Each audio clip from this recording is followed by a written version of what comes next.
ಆಧ್ಯಾತ್ಮಿಕ ಪರಿಕಲ್ಪನೆ ಭಾಗವಾಗಿ ನಿನ್ನೆ ನಾವು ಭಾಗವತ ಸನ್ನಿವೇಶಗಳು ಭಾಗ 1 ತಿಳ್ಕೊಂಡಿದ್ವಿ. ಇವತ್ತಿನ ಭಾಗ 2 ತಿಳ್ಕೊಂತೀವಿ. ಈ ಜ್ಞಾನವನ್ನು ನೀಡಕ್ಕೆ ಈಗಾಗಲೇ ನಮ್ಮ ಸರೋಜ ಮೇಡಮ್ ಈಗಾಗಲೇ ಆಗಮಿಸಿದ್ದಾರೆ ವೇದಿಕೆಗೆ. ಅವ್ರಿಗೂ ಸ್ವಾಗತ ಮೇಡಮ್. ಶುಭೋದಯ. ಶುಭೋದಯ ಸರ್, ಧನ್ಯವಾದಗಳು. ಎಲ್ಲರಿಗೂ ಶುಭ ಮುಂಜಾನೆ. ಅದ್ಭುತವಾದ ಧ್ಯಾನದ ನಂತರ ಅದ್ಭುತವಾದ ಜ್ಞಾನವನ್ನು ಪಡೆಯಲಿಕ್ಕೆ ನಾವೆಲ್ಲ ಸಿದ್ಧರಾಗಿದ್ದೇವೆ. ಮೊದಲಿಗೆ ಬ್ರಹ್ಮಋಷಿ ಪಿತಾಮಹ ಡಾಕ್ಟರ್ ಸುಭಾಷ್ ಪತ್ರಿ ಸರ್, ಎಲ್ಲ astral masters, pyramid masters, Mahavatar Babaji, ಸಪ್ತಋಷಿ ಪತ್ನಿಯರು ಎಲ್ಲರನ್ನು ಸ್ಮರಿಸುತ್ತಾ ಇವತ್ತಿನ ಸೆಷನ್ ಅನ್ನು ಶುರುಗೊಳಿಸೋಣ. ತುಂಬಾ ಹೃದಯದ ಧನ್ಯವಾದ ನನ್ಗೆ ಈ ಅವಕಾಶ ಕೊಟ್ಟಿದ್ದಕ್ಕೆ. ಯಾಕೆಂದ್ರೆ ಇದು ಎಲ್ಲರಿಗೂ ತಲುಪಬೇಕಾದ ವಿಚಾರವಾಗಿದ್ದು ನನ್ನ ಮನಸ್ಸಲ್ಲಿ ಪ್ರತಿ ಸೆಷನ್ ಅಲ್ಲಿ ಇದನ್ನ ಹೋಗಿ ಹೇಳ್ಬೇಕು ಅಂತ ಆಸೆ ಆಗುತ್ತೆ. ಯಾಕಂದ್ರೆ ಎಲ್ಲರೂ ಬಂದು ಸೇರಲ್ಲ. ನಮ್ಮ ಕರ್ನಾಟಕದಲ್ಲಿ ಕನ್ನಡ ತೆಲುಗು ಅವರು ಎಷ್ಟು ಜನ ಇದ್ದಾರೋ, ಹೊರದೇಶದಲ್ಲೂ ಇಷ್ಟು ಜನ ಇದ್ದಾರೋ, ಎಲ್ಲರಿಗೂ ಈ ವಿಷಯ ತಲುಪಬೇಕು. ಕನ್ನಡದಲ್ಲಿ ಸೆಷನ್ ಆದ್ರೆ ಹಾಗೇನೆ ಬೇರೆ ಭಾಷೆಯಲ್ಲಿ ಆಗ್ಬೇಕು ಅಂತ ನನ್ನ ಇಷ್ಟ. ಇದು ಒಂದ್ಸರ್ತಿ ತಿಳಿಯಿತು ಅಂದ್ರೆ ನಾವು ಇನ್ನು ಮುಂದೆ ಓದುವ ಯಾವುದೇ ಗ್ರಂಥವಾಗ್ಲಿ ಅದನ್ನ ಸಾಮಾನ್ಯ ಗ್ರಂಥವಾಗಿ ಓದಲ್ಲ. ಅದು ಸಹ ನಮ್ಗೆ ಮಾಸ್ಟರ್ಸ್ ಟೀಚಿಂಗ್ಸ್ ಸರಿಯಾಗಿ ಅರ್ಥ ಆಗುವ ಸಾಮರ್ಥ್ಯ ನಮಗೆ ಬರುತ್ತೆ. ಸೊ ಬನ್ನಿ, ನಾವೆಲ್ಲ ನೋಡ್ತಾ ಇರೋದು ಮತ್ತೆ ಇನ್ನೊಂದ್ಸರ್ತಿ ನಾನು ನಿಮ್ಗೆ ಬುಕ್ ತೋರಿಸ್ತೇನೆ. ಭಾಗವತ ಸನ್ನಿವೇಶಗಳ ಅಂತರರ್ಥ. ಸೊ ಎಲ್ಲ ಕಥೆಗಳಲ್ಲಿ ನೋಡಿ ಅಂತರರ್ಥ ಇರುತ್ತೆ. ಸ್ಕ್ರೀನ್ ಶಾಟ್ ತಗೊಂಡ್ಬಿಡಿ, ನಾನು ತೋರಿಸುವಾಗ ಮತ್ತೆ ತೋರಿಸ್ತೇನೆ ಎಂಡ್ ಅಲ್ಲಿ. ಸೊ ನಿನ್ನೆ ಕೆಲವು ಕಥೆಗಳನ್ನ ನೋಡಿದ್ವಿ. ಅದರ ಹಿಂದಿನ ಅರ್ಥವೇನು, ಕೃಷ್ಣ ಎಂದರೆ ಯಾರು, ಭಾಗವತವೆಂದರೆ ಏನು, ರಾಕ್ಷಸ ಯಾರು, ದುಷ್ಟರು ಯಾರು, ಎಲ್ಲಿದ್ದಾರೆ, ನಾವೆಲ್ಲ ತಿಳ್ಕೊಂಡ್ವಿ, ಹೇಳೋದ್ ಬೇಕಿಲ್ಲ. ಹಾಗೇನೆ ಯಾವ್ಯಾವ ಸನ್ನಿವೇಶಗಳು ಕೃಷ್ಣನ ಕಥೆಗಳಲ್ಲಿ ಬರುತ್ತೋ ಅದರ ಹಿಂದೆ ಅರ್ಥ ಏನು. ಇದು ಕಾಲ್ಪನಿಕ ಅಲ್ಲ, ಆದರೆ ಆ ಒಂದು ಲೀಲೆಯ ಮೂಲಕ ಏನನ್ನು ತಿಳಿಸಬಡಿಸ್ತಾ ಇದ್ದಾರೆ. ಕೃಷ್ಣನಂತೆ ಭೂಮಿಯ ಮೇಲೆ ಎಷ್ಟೋ ಮಹಾನ್ ವ್ಯಕ್ತಿಗಳು, ಮಹಾನ್ ಮಾಸ್ಟರ್ಸ್ ತಮ್ಮ ಜೀವನವನ್ನು ಸಿಂಬಾಲಿಕ್ ಆಗಿ, ಅಂದ್ರೆ ಅವರನ್ನು ನೋಡಿ ನಾವು ಕಲಿಯೋ ತರ ಸಿಂಬಾಲಿಕ್ ಆಗಿ ಜೀವಿಸ್ತಾ ಇರ್ತಾರೆ. ಮಹರ್ಷಿಗಳು ಏನ್ ಮಾಡ್ತಾರೆ, ತಮ್ಮ ದಿವ್ಯ ದೃಷ್ಟಿಯಿಂದ ಭೂಮಿಯ ಮೇಲೆ ನಡೆಯೋ ಎಲ್ಲಾ ಆಗು ಹೋಗುಗಳ ಅರಿವು ಅವ್ರಿಗಿರುತ್ತೆ. ಎಲ್ಲಿಂದ ಸ್ಟ್ರಾಂಗ್ ಆಗಿ ನಾಲೆಜ್ ಬರ್ತಾ ಇದೆಯೋ ಅವರನ್ನ ತಗೊಂಡು ನಮ್ಗೆ ಕತೆ ಹೇಳ್ತಿದ್ರು. ಯಾಕೆಂದ್ರೆ ಅವ್ರ ಬಗ್ಗೆ ತಿಳ್ಕೊಂಡ ತಕ್ಷಣ ಅವ್ರ ಹಿಂದಿಂದ ಮುಂದಿಂದ ಎಲ್ಲ ಅವ್ರಿಗೆ ಅರ್ಥ ಆಗೋದು. ಈಗ ನಾವೆಲ್ಲ ಮಾತಾಡ್ತಾ ಇದ್ರೆ ಒಂದಿಬ್ಬರ ಎಕ್ಸಾಂಪಲ್ ತಗೊಂಡು ನಮ್ಮ ಮಕ್ಳಿಗೆ ಹೇಳ್ತೀವಿ, ನೋಡು ಅವ್ರನ್ನ ನೋಡು, ಅವ್ರು ಹೀಗೆ ಅಂತ. ಕಂಪೇರ್ ಮಾಡ್ಬೇಡಮ್ಮ ಅಂತ ಮಕ್ಳಿಗೆ ಕೋಪ ಬಂದ್ಬಿಡುತ್ತೆ. ಇದು ಕಂಪೇರ್ ಅಲ್ಲ, ನಾವು ಪಾಸಿಟಿವ್ ಲರ್ನಿಂಗ್ ಅಂತ ಇದಕ್ಕೆ ಹೇಳೋದು. ಉದಾಹರಣೆಗೆ ಎಕ್ಸಾಂಪಲ್ ಆಗಿ ತಗೊಂಡು ಇನ್ಸ್ಪೈರ್ ಆಗ್ಬೇಕು. And positive competition is always good. Compare ಮಾಡಬೇಡಿ ಅಂತ. ಕಂಪೇರ್ ಮಾಡಿದ್ರೆ ಯಾಕೋ ಗೊತ್ತಿಲ್ಲ, ಪ್ರತಿ ಮನುಷ್ಯನಿಗೆ ತುಂಬಾ ಕೋಪ. ಪಕ್ಕದ ಮನೆ ಆಂಟಿ ನೋಡು ಎಷ್ಟು ಚೆನ್ನಾಗಿ ಅಡಿಗೆ ಮಾಡ್ತಾಳೆ ಅಂದ ತಕ್ಷಣ ಅಮ್ಮನ ಕೋಪ ಬರುತ್ತೆ. ಪಕ್ಕದ ಮನೆ ಹುಡುಗ ನೋಡು ಎಷ್ಟು ಚೆನ್ನಾಗಿ ಓದ್ಕೊಳ್ತಾನೆ ಅಂದ್ರೆ ಮಕ್ಕಳಿಗೆ ಕೋಪ ಬರುತ್ತೆ. ಆದರೆ ನಾವು ಎಲ್ಲರನ್ನು ನೋಡಿ ಕಲಿತಾನೆ ಇರ್ಬೇಕು. ಪ್ರಕೃತಿಯಲ್ಲಿ ಎಲ್ಲ ವಿಧವಾದ ಟೀಚರ್ಸ್ ಇದ್ದಾರೆ. ಗುರು ದತ್ತಾತ್ರೇಯರು ಹೇಳರು, ಅವ್ರ ಕತೆ ಕೇಳಿದ್ರೆ ಗೊತ್ತಾಗುತ್ತೆ. ನನ್ಗೆ 24 ಗುರುಗಳು ಅಂತ ಲೆಕ್ಕ ಇಟ್ಟು ಹೇಳಿದ್ರು.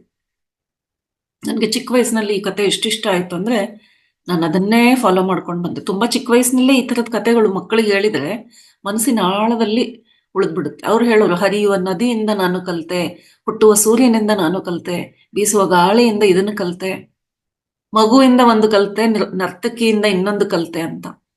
ಹೀಗೆ 24 ಗುರುಗಳ ಲೆಕ್ಕವನ್ನು ಅವರು ಒಪ್ಪಿಸ್ತಾರೆ. ಆಗ ನಾವು ಪ್ರತಿಯೊಬ್ಬರಿಂದ ಕಲಿಬೇಕು ಅನ್ನೋದು ನಾವು ತಿಳ್ಕೊಳ್ತೀವಿ.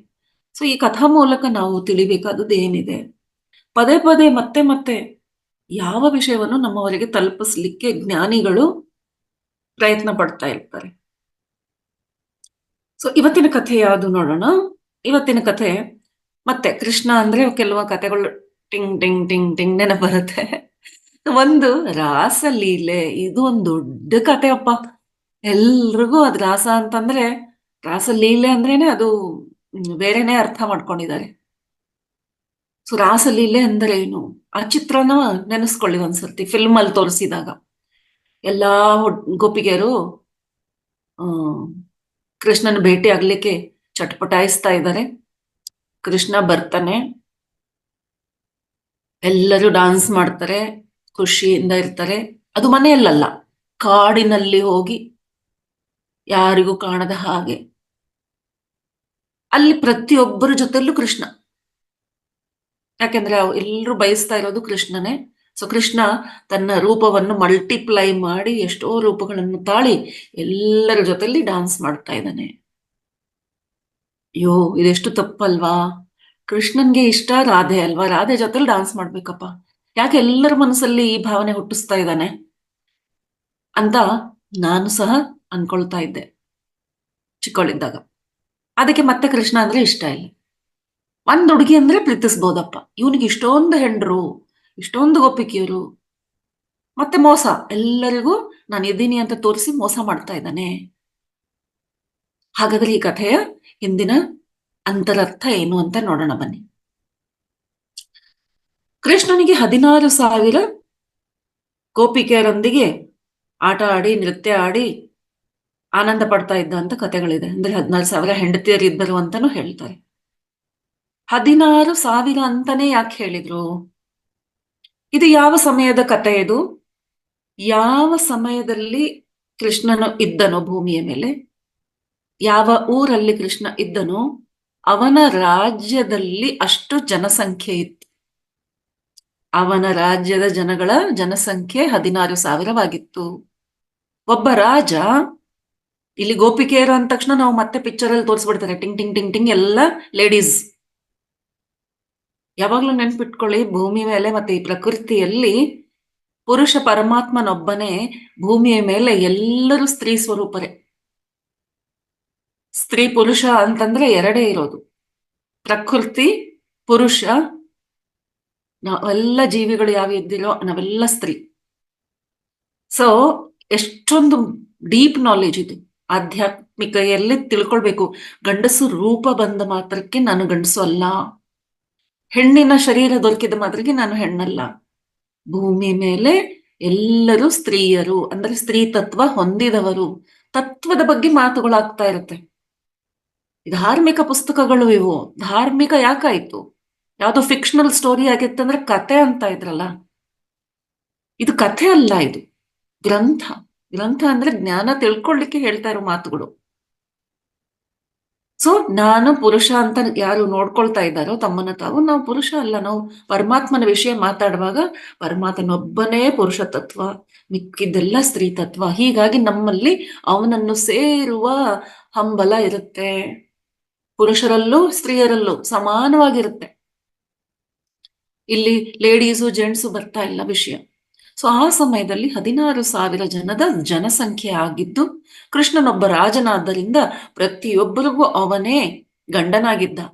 ಗಂಡ ಅಂತಂದ್ರೆ ಮತ್ತೆ ನಮ್ಮ ಕೆಟ್ಟ ಬುದ್ಧಿಗೆ ವಿಚಾರ ಬರೋದು, ಗಂಡ ಹೆಂಡತಿ ಫಿಸಿಕಲ್ ರಿಲೇಶನ್ಶಿಪ್.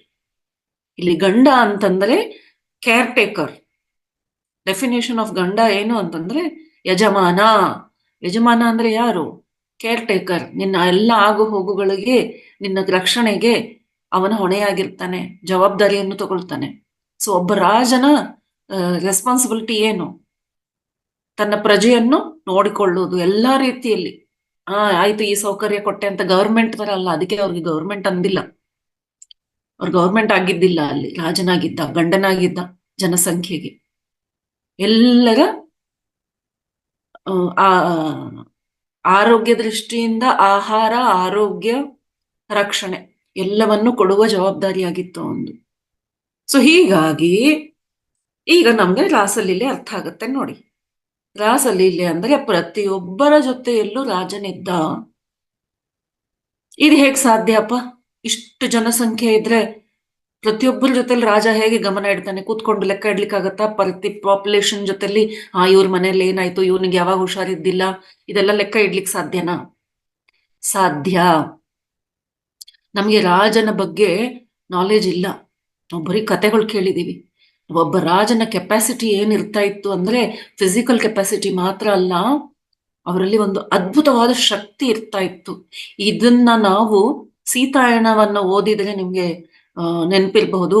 ಜನಕ ಮಹಾರಾಜರು ಈ ಕೆಲಸ ಮಾಡ್ತಾ ಇದ್ರು. ಜನಕ ಮಹಾರಾಜರಿಗೆ ಪ್ರತಿ ಪ್ರಜೆಯ ಫುಲ್ ಡೀಟೇಲ್ ಓರಲ್ಲಿ ಹೀಗೆ ಗೊತ್ತಿತ್ತಂತೆ. ಯಾರ ಹೆಸರು ಹೇಳಿದ್ರು ಓ ಅವರ ಹೀಗೆ ಅಂತ ಅವ್ರ ವಿಷಯ ಎಲ್ಲ ಕೇಳೋರು. ಯಾರಾದ್ರೂ ಬಂದು ನಿಂತ್ಕೊಂಡು ಮಹಾರಾಜ ನಾನು ರಾಮು ಅಂತ ಹೇಳಿದ್ರೆ, ರಾಮು ಹೊಲದಲ್ಲಿ ನೀನು ಇದನ್ನ ಬಿತ್ತಿದ್ದೆ ಅಲ್ವಾ, ಅದು ಹೇಗ್ ಬಂತು, ಮಗನ್ ಮದ್ವೆ ಆಯ್ತಲ್ಲ ಹೇಗಿದೀಯಾ, ಅವ್ರಿಗೆ ಹುಷಾರಿದ್ದಿಲ್ವಲ್ಲ ಅವ್ರು ಹೇಗಿದ್ದಾರೆ, ಎಲ್ಲ ವಿಚಾರ ಹೇಳ್ತಾ ಇದ್ರು. ಸ್ವತಃ ಅವ್ರ ಮನೆಗಳಿಗೆ ಹೋಗಿ ಅವ್ರನ್ನ ಭೇಟಿ ಆಗ್ತಾ ಇದ್ರು ಜನಕ ಮಹಾರಾಜರು. ಅಂದ್ರೆ ಆಗಿನ ಕಾಲದ ಜನಸಂಖ್ಯೆ ಕಮ್ಮಿ ಆಗಿರೋದ್ರಿಂದ ಅದು ಮಾಡ್ಲಿಕ್ಕೆ ಸಾಧ್ಯ ಆಯ್ತು. ಇವಾಗ ನಾವು ಎಕ್ಸ್ಪೆಕ್ಟ್ ಮಾಡಕ್ಕಾಗಲ್ಲ. ಇವಾಗ ಬರೀ ಎಲೆಕ್ಷನ್ ಮಾತ್ರ ಇದ್ದಾಗ ನಮ್ಗೆ ನಮ್ ಗವರ್ಮೆಂಟ್ ನಮ್ಮ ಮನೆ ಬಾಗಿಲಿಗೆ ಬರುತ್ತೆ, ಅದು ರೆಪ್ರೆಸೆಂಟೇಟಿವ್ ಬರ್ತಾರೆ, ಗವರ್ಮೆಂಟ್ ಬರಲ್ಲ. ಬಟ್ ಅಲ್ಲಿ ರಾಜ ಸ್ವಯಂ ಹೋಗ್ತಾ ಇದ್ರು. ಸೊ ಕೃಷ್ಣನ ರಾಸಲೀಲೆ ಅಂತ ಹೇಳಿದಾಗ ಇಲ್ಲಿ 16,000 ಗೋಪಿಕೆಯರು ಅಂದರೆ ಪ್ರಜೆ, ರಾಜ ಅಂದರೆ ಕೇರ್ ಟೇಕರ್, ಜೊತೆಗಿದ್ದ ಅಂತಂದ್ರೆ ತುಂಬಾ ಕೇರ್ ಮಾಡ್ತಾ ಇದ್ರು. ಇನ್ನು ಮುಂದೆ ನೋಡೋಣ. ನೆನ್ನೆ ನಾವು ನೋಡಿದ್ದೇನು, ಕೃಷ್ಣ ಅಂದ್ರೆ ಆತ್ಮಸ್ವರೂಪಿ. ಆತ್ಮಸ್ವರೂಪವನ್ನು ಕಾಣುವುದೇ ಪ್ರತಿಯೊಬ್ಬರ ಜೀವಿಯ ಹಂಬಲವಾಗಿರುತ್ತೆ. ಗೋಪಿಕೆಯರು ಸತತವಾಗಿ ಕೃಷ್ಣವನ್ನು ನೆಂದು ದುಃಖಿಸ್ತಾ ಇದ್ರು ಅಂತಂದ್ರೆ ಪ್ರತಿ ಮನುಷ್ಯನಲ್ಲಿ ಆ ಆತ್ಮವನ್ನು ಕಾಣಬೇಕು, ಆತ್ಮ ಸ್ವರೂಪವನ್ನು ಭೇಟಿ ಆಗ್ಬೇಕನ್ನುವ ಹಂಬಲ. ಇಲ್ಲಿ ಕೃಷ್ಣ ಅಲ್ಲ, ತನ್ನ ಆತ್ಮ. ಕೃಷ್ಣ ಬೇರೆ ಅಲ್ಲ, ನನ್ನಲ್ಲಿರುವ ಆತ್ಮ. ಸೊ ಪ್ರತಿ ಗೋಪಿಕೆಯರು ಅಳ್ತಾ ಇರೋದು ಕೃಷ್ಣ ಅಂತಲ್ಲ, ಆತ್ಮವನ್ನು ಕಾಣ್ಬೇಕು. ಈ ತಪ್ಪನ್ನ ನಮ್ಮೆಲ್ಲರಲ್ಲೂ ಇತ್ತು. ಆಧ್ಯಾತ್ಮಿಕತೆಯಲ್ಲಿ ಬರೋಕ್ಕಿಂತ ಮುಂಚೆ ಭಕ್ತಿ ಮಾರ್ಗದಲ್ಲಿದ್ದಾಗ ನಾವು ಕಾಣಬಹುದು, ಅದನ್ನು ಸ್ಪಷ್ಟವಾಗಿ ಅರ್ಥ ಆಗುತ್ತೆ. ನಾವು ತಪ್ಪಿಸ್ತೀವಿ, ಯಾವರನ್ನ ಪೂಜೆ ಮಾಡ್ತಾ ಇರ್ತೀವೋ ಅವರ ಜೊತೆಗೆ ಒಂದಾಗ್ಲಿಕ್ಕೆ ತಪ್ಪಿಸ್ತಾ ಇರ್ತೀವಿ. ಕೃಷ್ಣನ ಪೂಜೆ ಮಾಡಿದ್ರೆ ಕೃಷ್ಣ ಬೇಕು ನಂಗೆ, ಎತ್ತ ನೋಡಿದತ್ತ ಕೃಷ್ಣ. ಹನುಮನ ಪೂಜೆ ಮಾಡಿದವರಿಗೆ ಎತ್ತ ನೋಡಿದತ್ತ ಹನುಮ. ಎಷ್ಟು ಆನಂದ ಆಗತ್ತೆ. ನಾನು ಹನುಮಾನ್ ಪೂಜೆ ಮಾಡ್ತಾ ಇದ್ದೆ, ಕಾರಲ್ಲಿ ಹೋಗ್ತಾ ಇದ್ರೆ ಎದುರುಗಡೆ ಕಾರ್ ಹಿಂದೆ ಸ್ಟಿಕ್ಕರ್ ಹನುಮಾನ್ದಿತ್ತು. ನಾನು ಸಾಯಿಬಾಬಾದ್ ಪೂಜೆ ಮಾಡ್ತಾ ಇದ್ದೆ, ಎಲ್ಲಿ ನೋಡಿದ್ರು ಸಾಯಿಬಾಬಾನೇ ಕಾಣಿಸ್ತಾನೆ. ಅವ್ರ ಮನೆಗೆ ಹೋದೆ, ಒಂದು ಚಿಕ್ಕದೊಂದು ಸಾಯಿಬಾಬಾ ಇತ್ತು. ನನ್ಗೆ ಯಾರು ಗಿಫ್ಟ್ ಕೊಟ್ರು, ಚಿಕ್ಕದೊಂದು ಸಾಯಿಬಾಬಾ ಕೊಟ್ರು. ಎಂತ ಖುಷಿ ಅದು. ಅಂದ್ರೆ ನಮಗೆ ಅವನಲ್ಲಿ ಪ್ರೀತಿ ಎಷ್ಟಿರುತ್ತೆ ಅಂದ್ರೆ ಎತ್ತ ನೋಡಿದತ್ತ ಅವನೇ ಕಾಣ್ತಾನೆ, ಅವನ ಜೊತೆಲಿ ಒಂದಾಗುವ ತಪನವಿರುತ್ತೆ.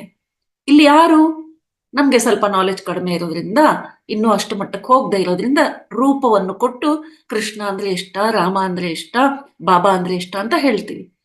ಅದ್ರ ಹಿಂದಿನ ಸತ್ಯ ಏನು ಅಂದ್ರೆ ಆತ್ಮವನ್ನು ಕಾಣುವ ಹಂಬಲ. ಅದು ಸರಿಯಾಗಿ ಅರ್ಥ ಮಾಡ್ಕೊಂಡ್ಬಿಟ್ರೆ ಆಗ ನಮ್ಗೆ ತಿಳಿಯತ್ತೆ ಆತ್ಮವನ್ನು ಕಾಣುವುದು ಅಷ್ಟು ಕಷ್ಟ ಅಲ್ಲ.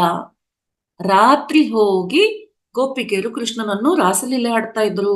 ಅಂದ್ರೆ ಆಗಿನ ಸಮಯದಲ್ಲಿ ಎಷ್ಟು ಕೆಲಸ ಇರ್ತಾ ಮನೆ ಕೆಲಸ. ಇವಾಗ್ಲೇ ಎಷ್ಟು ಮಾಡರ್ನ್ ಗ್ಯಾಜೆಟ್ ಇದ್ರು ನಾವೆಲ್ಲ ಮನೇಲಿ ಕೂತ್ಕೊಂಡ್ಬಿಟ್ಟಪ್ಪ ಕೆಲ್ಸ ಅಪ್ಪ, ತುಂಬಾ ಕೆಲ್ಸ ಅಪ್ಪ, ಟೈಮೇ ಇಲ್ಲ, ಅಡುಗೆ ಮನೆಯಿಂದ ಪುರ್ಸತ್ತೆ ಸಿಗಲ್ಲ, ಮಕ್ಕಳಿಂದ ಪುರ್ಸತ್ತೆ ಸಿಗಲ್ಲ ಅಂತ ಹೇಳ್ತೀವಿ. ಆಗೆಲ್ಲ ನೀರಿಗೆ ಹೊಳೆಗೆ ಹೋಗ್ಬೇಕು, ಬಟ್ಟೆ ವಾಶ್ ಮಾಡ್ಲಿಕ್ಕೆ ಮತ್ತೆ ಹೊಳೆಗೆ ಹೋಗ್ಬೇಕು, ಮನೆಯಲ್ಲಿ ಎಲ್ಲ ಕುಟ್ಬೇಕು, ಬೀಸ್ಬೇಕು, ರುಬ್ಬಬೇಕು, ಮತ್ತೆ ಮನೆ ತುಂಬಾ 10 ಮಕ್ಕಳು, ಒಬ್ಬೊಬ್ರಿಗೆ 15 ಮಕ್ಕಳು. ಈಗ 10 ಮಕ್ಕಳು ಅಂತ ನಮಗ್ ಗೊತ್ತಿರೋ ಹಿಸ್ಟ್ರಿನಲ್ಲಿ ಇದೆ. ಆಗಿನ ಸಮಯದಲ್ಲಿ ಒಬ್ಬರೊಬ್ರಿಗೆ 20-30 ಮಕ್ಕಳು ಇರ್ತಿದ್ರೇನೋ. ಅಷ್ಟು ಮನೆ ತುಂಬಾ ಮಕ್ಕಳು, ಅತ್ತೆ ಮಾವ ಅಂದ್ರೆ ಬರೀ ಅಷ್ಟೇ ಅಲ್ಲ, ಜಾಯಿಂಟ್ ಫ್ಯಾಮಿಲಿಗಳು. ಒಂದೊಂದು ಫ್ಯಾಮಿಲಿನಲ್ಲಿ 200 ಜನ ಇರ್ತಾ ಇದ್ರು. ಸೊ ಅಷ್ಟು ಟೈಮಲ್ಲಿ, ಡೇ ಟೈಮ್ನಲ್ಲಿ ಯಾವಾಗ ಧ್ಯಾನ ಮಾಡ್ತಾರೆ? ಸೊ ರಾತ್ರಿ ಸಮಯ ಸಿಕ್ಕಾಗ ಆತ್ಮನೊಂದಿಗೆ ಒಂದಾಗ್ತಾ ಇದ್ರು. ಆತ್ಮನೊಂದಿಗೆ ಒಂದಾಗ್ಲಿಕ್ಕೆ ಕಣ್ಣು ಮುಚ್ಕೊಂಡು ಕೂತ್ಕೊಂಡು ಧ್ಯಾನ ಮಾಡ್ತಾ ಇದ್ರು. ರಾತ್ರಿಗೆ ಸಮಯ ಸಿಗೋದು ಅದು. ಸೊ ರಾತ್ರಿ ಕೂತ್ಕೊಂಡು ಧ್ಯಾನ ಮಾಡಿ ತಮ್ಮ ಆತ್ಮ ಅನುಸಂಧಾನ ಮಾಡ್ತಾ ಇದ್ರು ಗೋಪಿಕೆಯರು. ಕೃಷ್ಣ ಆತ್ಮ ಸ್ವರೂಪವಾದ ತಮ್ಮ ಒಳಗಿರನ ಆತ್ಮನ ಜೊತೆಲೆ ಅನುಸಂಧಾನ. ಇಲ್ಲಿ ಯಾರೋ ಕೃಷ್ಣ ಇದ್ದಾನೆ, ಗೋಪಿಕೆಯರು ರಾತ್ರಿ ಎಲ್ಲ ಕದ್ದು ಮುಚ್ಚಿ ಓಡ ಹೋಗಿ ಕಾಡಿನಲ್ಲಿ ಹೋಗಿ ಅವನನ್ನು ಭೇಟಿ ಆಗ್ತಾ ಇದ್ದಾರೆ, ಅದೆಲ್ಲ ಇಲ್ಲ, ಸೀನೇ ಇಲ್ಲ.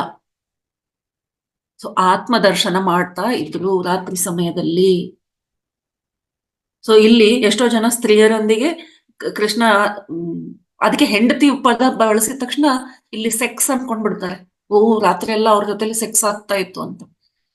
ನಿಜವಾಗ್ಲೂ ಈ ವಿಷಯವಾಗಿ ಜ್ಞಾನ ಇಲ್ದವ್ರು ಮಾತಾಡೋದು ಇದೇ ರೀತಿ. ಯಾಕಂದ್ರೆ ನಮ್ಮ ಬುದ್ಧಿಗೆ ಅದೊಂದೇ ಗೊತ್ತು, ಹೆಣ್ಣು ಗಂಡು ಇದಾರೆ ಅಂತಂದ್ರೆ ಇವತ್ತಿಗೂ. ಜೊತೆಗೆ ಪಾಪ ಮಕ್ಕಳೀಗ ಆ ನೋಷನ್ ಇಂದ ಹೊರಗೆ ಬಂದಿದ್ದಾರೆ. ಹೀಗಾಗಿ ಗಂಡು ಹೆಣ್ಣು ತುಂಬಾ ಬೇಗ ಫ್ರೆಂಡ್ಸ್ ಆಗ್ತಾ ಇದ್ದಾರೆ. ಆದ್ರೆ ನಮ್ಮ ದೃಷ್ಟಿ ತಂದೆ ತಾಯಿ ಆಗ್ಲಿ ಸಮಾಜವಾಗ್ಲಿ ಜೊತೆಗೆ ಓಡಾಡ್ಕೊಂಡಿದ್ದಾರೆ ಅಂದ್ರೆ ಇವ್ರಲ್ಲಿ ಏನೋ ಇದೆ, ಏಯ್ ಮದ್ವೆ ಮಾಡ್ಬೇಡೋಣ ನಿಮ್ಗೆ ಅಂತ ಕೇಳ್ತಾರೆ. ಅವ್ರ ಪಾಪ ಸುಮ್ನೆ ಫ್ರೆಂಡ್ಲಿ ಆಗಿರ್ತಾರೆ. ಯಾಕಂದ್ರೆ ನಮ್ಮ ದೂಷಿತ ಬುದ್ಧಿಯ ವಿಚಾರಗಳು. ಅದರಿಂದ ಹೊರಬರ್ಲಿಕ್ಕೆ ಈ ತರದ ಕಥೆಯಲ್ಲಿ ಹೇಳಿದ್ರು. ಅವ್ರಿಗೆ ಗೊತ್ತಿತ್ತು ಮುಂಬರುವ ಕಾಲದಲ್ಲಿ ಇದು ನಡೆಯುತ್ತೆ ಅಂತ. ಸೊ ಎಷ್ಟು ಜನ ಕೃಷ್ಣನ ಜೊತೆಲಿ ಇರ್ಬೇಕು ಅಂತ ಬಯಸ್ತಾ ಇದ್ದಾರೋ ಅವರೆಲ್ಲರೂ ಕೃಷ್ಣನ ಜೊತೆ ಇರಬಹುದು. ಇವತ್ತಿಗೂ ಅದು ಸಾಧ್ಯ. ಹೇಗೆ ಅಂದ್ರೆ ಆತ್ಮಸ್ವರೂಪವಾಗಿ ನಮ್ಮ ಒಳಗಡೆ ಇರುವುದೇ ಕೃಷ್ಣ. ನಾನೇ ಕೃಷ್ಣ, ನನ್ನ ನನ್ನ ಜೊತೆಯಲ್ಲಿ ನಾನೇ ಭೇಟಿ ಆಗ್ಬೇಕು, ನಾನು ಕಣ್ಮುಚ್ಕೊಂಡು ಕೂತ್ಕೊಳ್ಬೇಕು. ಅದಕ್ಕೆ ಬ್ರಹ್ಮ ಋಷಿ ಪತ್ರಿಸರು ಏನ್ ಹೇಳಿದ್ರು, ನೀವು ಸಹ ಲಕ್ಷ ಲಕ್ಷ ಜನದ ಗೋಪಿಕೆಯರು, ಈಗ ಮೊದಲಿನಾಗೆ 16,000 ಇಲ್ಲ, ಈಗ ಲಕ್ಷದಲ್ಲಿ ಬಂತು. 16 ಕೋಟಿ, ಲಕ್ಷ ಹೋಯ್ತು, ಈಗ ಮತ್ತೆ ಕೋಟಿಗೆ ಬಂದಿದ್ದೀವಿ, 16 ಕೋಟಿ. ನಾವೆಲ್ಲರೂ ರಾಸಲೀಲೆ ಆಡಬಹುದು. ಹೇಗೆ? ಎಲ್ಲಿದ್ದೀರೋ ಅಲ್ಲಿಂದಾನೆ ಕಣ್ಮುಚ್ಕೊಂಡು ಕೂತ್ಕೊಂಡ್ಬಿಟ್ರೆ ನೀವು ಪ್ರತಿ ಕ್ಷಣ ರಾಸಲೀಲೆನೇ ಆಡ್ತಾ ಇದ್ದೀರಾ, ಆ ಕೃಷ್ಣನೊಂದಿಗೆ ಒಂದಾಗ್ತಾ ಇದ್ದೀರಾ. ಎಷ್ಟು ಅದ್ಭುತವಾಗಿದೆ ಅಲ್ವಾ? ಎಲ್ಲೋ ನಡೆದಿತ್ತು, ಅಯ್ಯೋ ನಾನು ಅವಾಗ ಹುಟ್ಟಿ, ನನ್ಗೆ ಆಮೇಲೆ ಕೃಷ್ಣನ್ ಬಗ್ಗೆ ತಿಳಿದ್ಮೇಲೆ ಅನಿಸ್ತಾ ಇತ್ತು, ಅಯ್ಯೋ ನಾನು ಅವಾಗ ಹುಟ್ಟಿದ್ರೆ ಎಷ್ಟು ಚೆನ್ನಾಗಿರ್ತಾ ಇತ್ತು ಅಂತ. ಅವಾಗ ಹುಟ್ಟಬೇಕಾಗಿಲ್ಲ. ಈಗ ಮತ್ತೆ ತಿಳಿಯುತ್ತೆ, ಅಯ್ಯೋ ಅವಾಗ ಹುಟ್ಟಬೇಕಾಗಿಲ್ಲ, ಇವಾಗ್ಲೂ ಸಾಧ್ಯ, ಇವಾಗ್ಲೂ ಇದ್ದಾನೆ, ಅವನ ಜೊತೆಗೆ ಇದ್ದಾನೆ. ಸೊ ಇದು ಒಂದು ಕತೆ. ಆದ್ರೆ ಮುಂದಿನ ಕಥೆನಲ್ಲಿ ನೋಡೋಣ ಯಾವ್ದು ಎಕ್ಸ್ಪ್ಲೈನ್ ಮಾಡ್ತಾ ಇದ್ದಾರೆ. ಕೃಷ್ಣ ಅಂದ್ರೆ ಯಾವುದು? ನಾವು ಫಸ್ಟ್ ಚಿತ್ರ ಬರುತ್ತೆ, ಒಂದು ಕೃಷ್ಣ ಬಂತ ಅಂದ್ರೆ ಗೋವುಗಳ ಜೊತೆಗೆ ಗೋಪಾಲಕ, ಗೋವುಗಳ ಜೊತೆಲಿ ಇರುವವನು ಅಂತ ಬರುತ್ತೆ. ಗೋವುಗಳ ಜೊತೆಗೆ ಗೋವುನೇ ಯಾಕೆ ತೋರಿಸಿದ್ರಪ್ಪ? ಬೇರೆ ಏನಾದ್ರೂ ತೋರಿಸ್ಬೋದಿತ್ತಲ್ಲ. ಈಗ ದತ್ತಾತ್ರೇಯ ಅಂದ್ರೆ ನಾಯಿ ತೋರಿಸ್ತಾರೆ ಅಲ್ವಾ? ಸೊ ಇವರಿಗೆ ಗೋವುಗೆ ಯಾಕೆ ಕನೆಕ್ಟ್ ಮಾಡಿದ್ರು? ಕೃಷ್ಣ ಕದ್ದರೆ ಬೆಣ್ಣೆಯನ್ನೇ ಯಾಕೆ ಕದ್ದಪ್ಪ? ಆ ಸಮಯದಲ್ಲಿ ಬೇರೆ ಯಾವ ಬೆಲೆ ಬಾಳುವ ವಸ್ತುನೇ ಇದ್ದಿಲ್ವಾ? ತಿನ್ನಕ್ ಬೇರೆ ಏನೋ ಲಾಡು ಗೀಡು ಏನು ಇದ್ದೇ ಇಲ್ವಾ?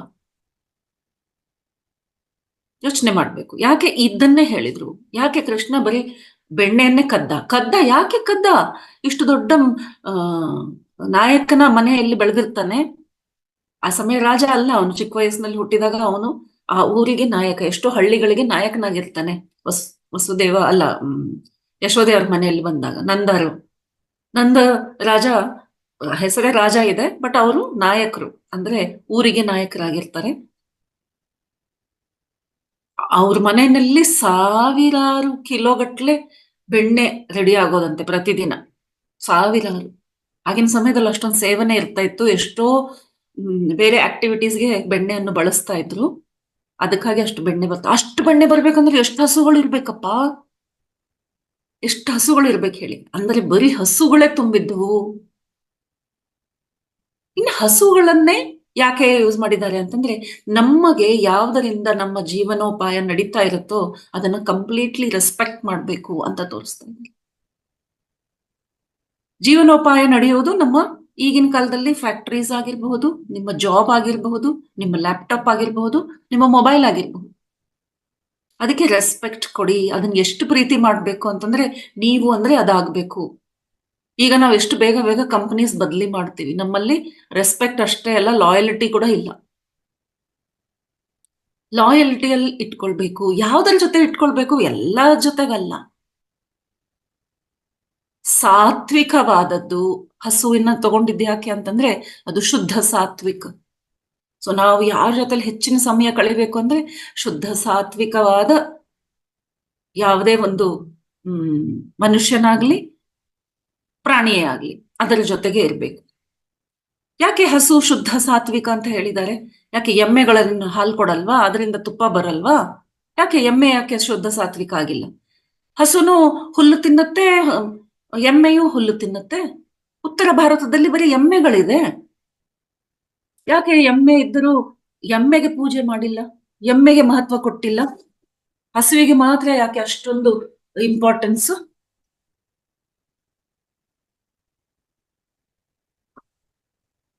ಆಗಿನ ಕಾಲದ ನಾಲೆಜ್ ಎಷ್ಟಿತ್ತು ಅಂದ್ರೆ, ಅವರಿಗೆ ನೋಡಿ ಯಾವ ತರ ಎಕ್ಸ್ಪೆರಿಮೆಂಟ್ ಮಾಡ್ತಾ ಇದ್ರು ಗೊತ್ತಿಲ್ಲ, ಇಲ್ಲಿ ಉಲ್ಲೇಖ ಇಲ್ಲ.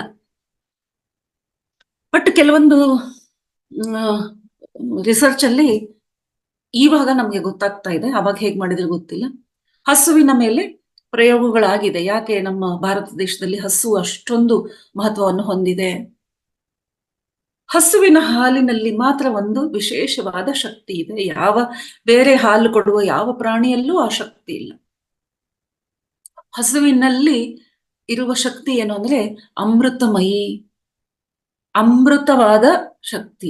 ಅದರ ಶರೀರದಲ್ಲಿ ಉತ್ಪತ್ತಿಯಾಗುವ ಪ್ರತಿಯೊಂದು, ನಮ್ಗೆ ಅದು ಮಲ ಅಂತ ಅನ್ನಿಸ್ಬಹುದು, ಮೂತ್ರ ಅಂತ ಅನ್ನಿಸ್ಬಹುದು, ಆದರೆ ಶರೀರದಿಂದ ಅದು ಕೊಡುವ ಹಾಲಾಗ್ಲಿ ಮಲಮೂತ್ರವಾಗ್ಲಿ ಅಷ್ಟು ಶಕ್ತಿಶಾಲಿ.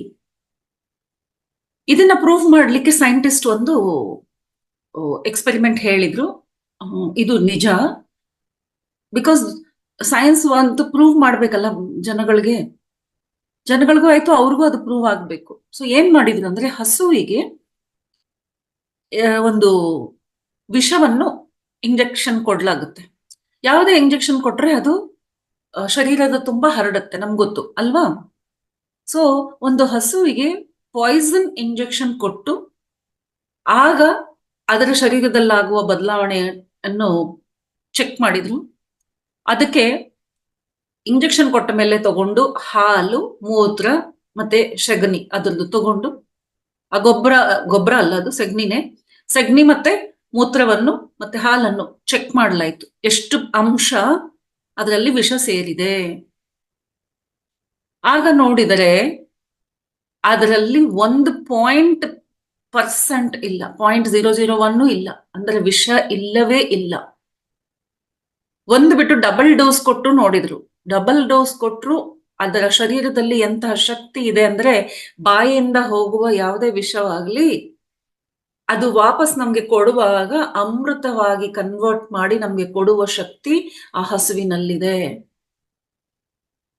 ಅದಕ್ಕೆ ಹಸು ಅಂದರೆ ನಮ್ಗೆ ಪೂಜನೀಯ.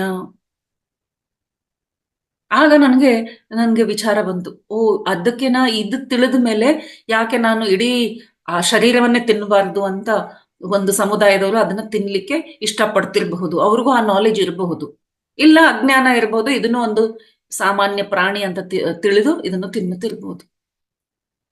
2 ಕಾರಣ ಇರಬಹುದು ಅವ್ರ ಆತರ ಮಾಡ್ಲಿಕ್ಕೆ. ಆದ್ರೆ ನಾವು ಅದನ್ನ ಪೂಜನೀಯ ಅಂತ ತಿಳಿದಿದ್ದು ಕಾರಣ ಇದು. ಯಾಕೆಂದ್ರೆ ಅದು ನಿಜವಾಗ್ಲೂ ಅದರಲ್ಲಿ ಅದ್ಭುತವಾದ ಶಕ್ತಿ ಇದೆ. ಹೀಗಾಗಿ ಅದರ ಬೆಣ್ಣೆ, ಮೊಸರು, ಹಾಲು, ಸಗಣಿ, ಮೂತ್ರ ಎಲ್ಲವೂ ಅಮೃತ. ಒಂದು ಯಾವುದೇ ಮಿಷಿನ್ ನೋಡಿ, ನಾವು ಎಷ್ಟೇ ಫಿಲ್ಟರ್ ಹಾಕಿದ್ರು ಕಂಪ್ಲೀಟ್ಲಿ ಅದರಲ್ಲಿರುವ ಮೈಕ್ರೋಬ್ಸ್ ಅನ್ನೇ ತೆಗಿಲಿಕ್ಕಾಗಲ್ಲ. ಅಂತಹದು ವಿಷವನ್ನು ಅಮೃತಗೊಳಿಸಿ ಕೊಡುವಷ್ಟು ಶಕ್ತಿ ಹಸುವಿನಲ್ಲಿರುವುದರಿಂದ ಹಸು ಒಂದು ಪೂಜನೀಯ. ಹೀಗಾಗಿ ಕೃಷ್ಣ ಅಂದ್ರೆ ಆತ್ಮಸ್ವರೂಪವಾದ ಒಬ್ಬ ಮನುಷ್ಯನಿಗೆ ಅಮೃತ ಯಾವುದು ಅನ್ನೋದು ತಿಳಿದು ಬರುತ್ತೆ. ನಾವು ಅಷ್ಟೇ, ಅದಕ್ಕೆ ಧ್ಯಾನ ಡೈಲಿ ಮಾಡ್ರಿ ಅಂತಂದ್ರೆ ಯಾಕೆ ಅಂದ್ರೆ, ನಾವು ಧ್ಯಾನಿಗಳಾದ್ರೆ, ಆತ್ಮಸ್ವರೂಪಿಗಳಾದ್ರೆ ನಮ್ಗೆ ಎಲ್ಲ ಸರಿಯಾದ ಚಾಯ್ಸಸ್ ಮಾಡ್ತೀವಿ.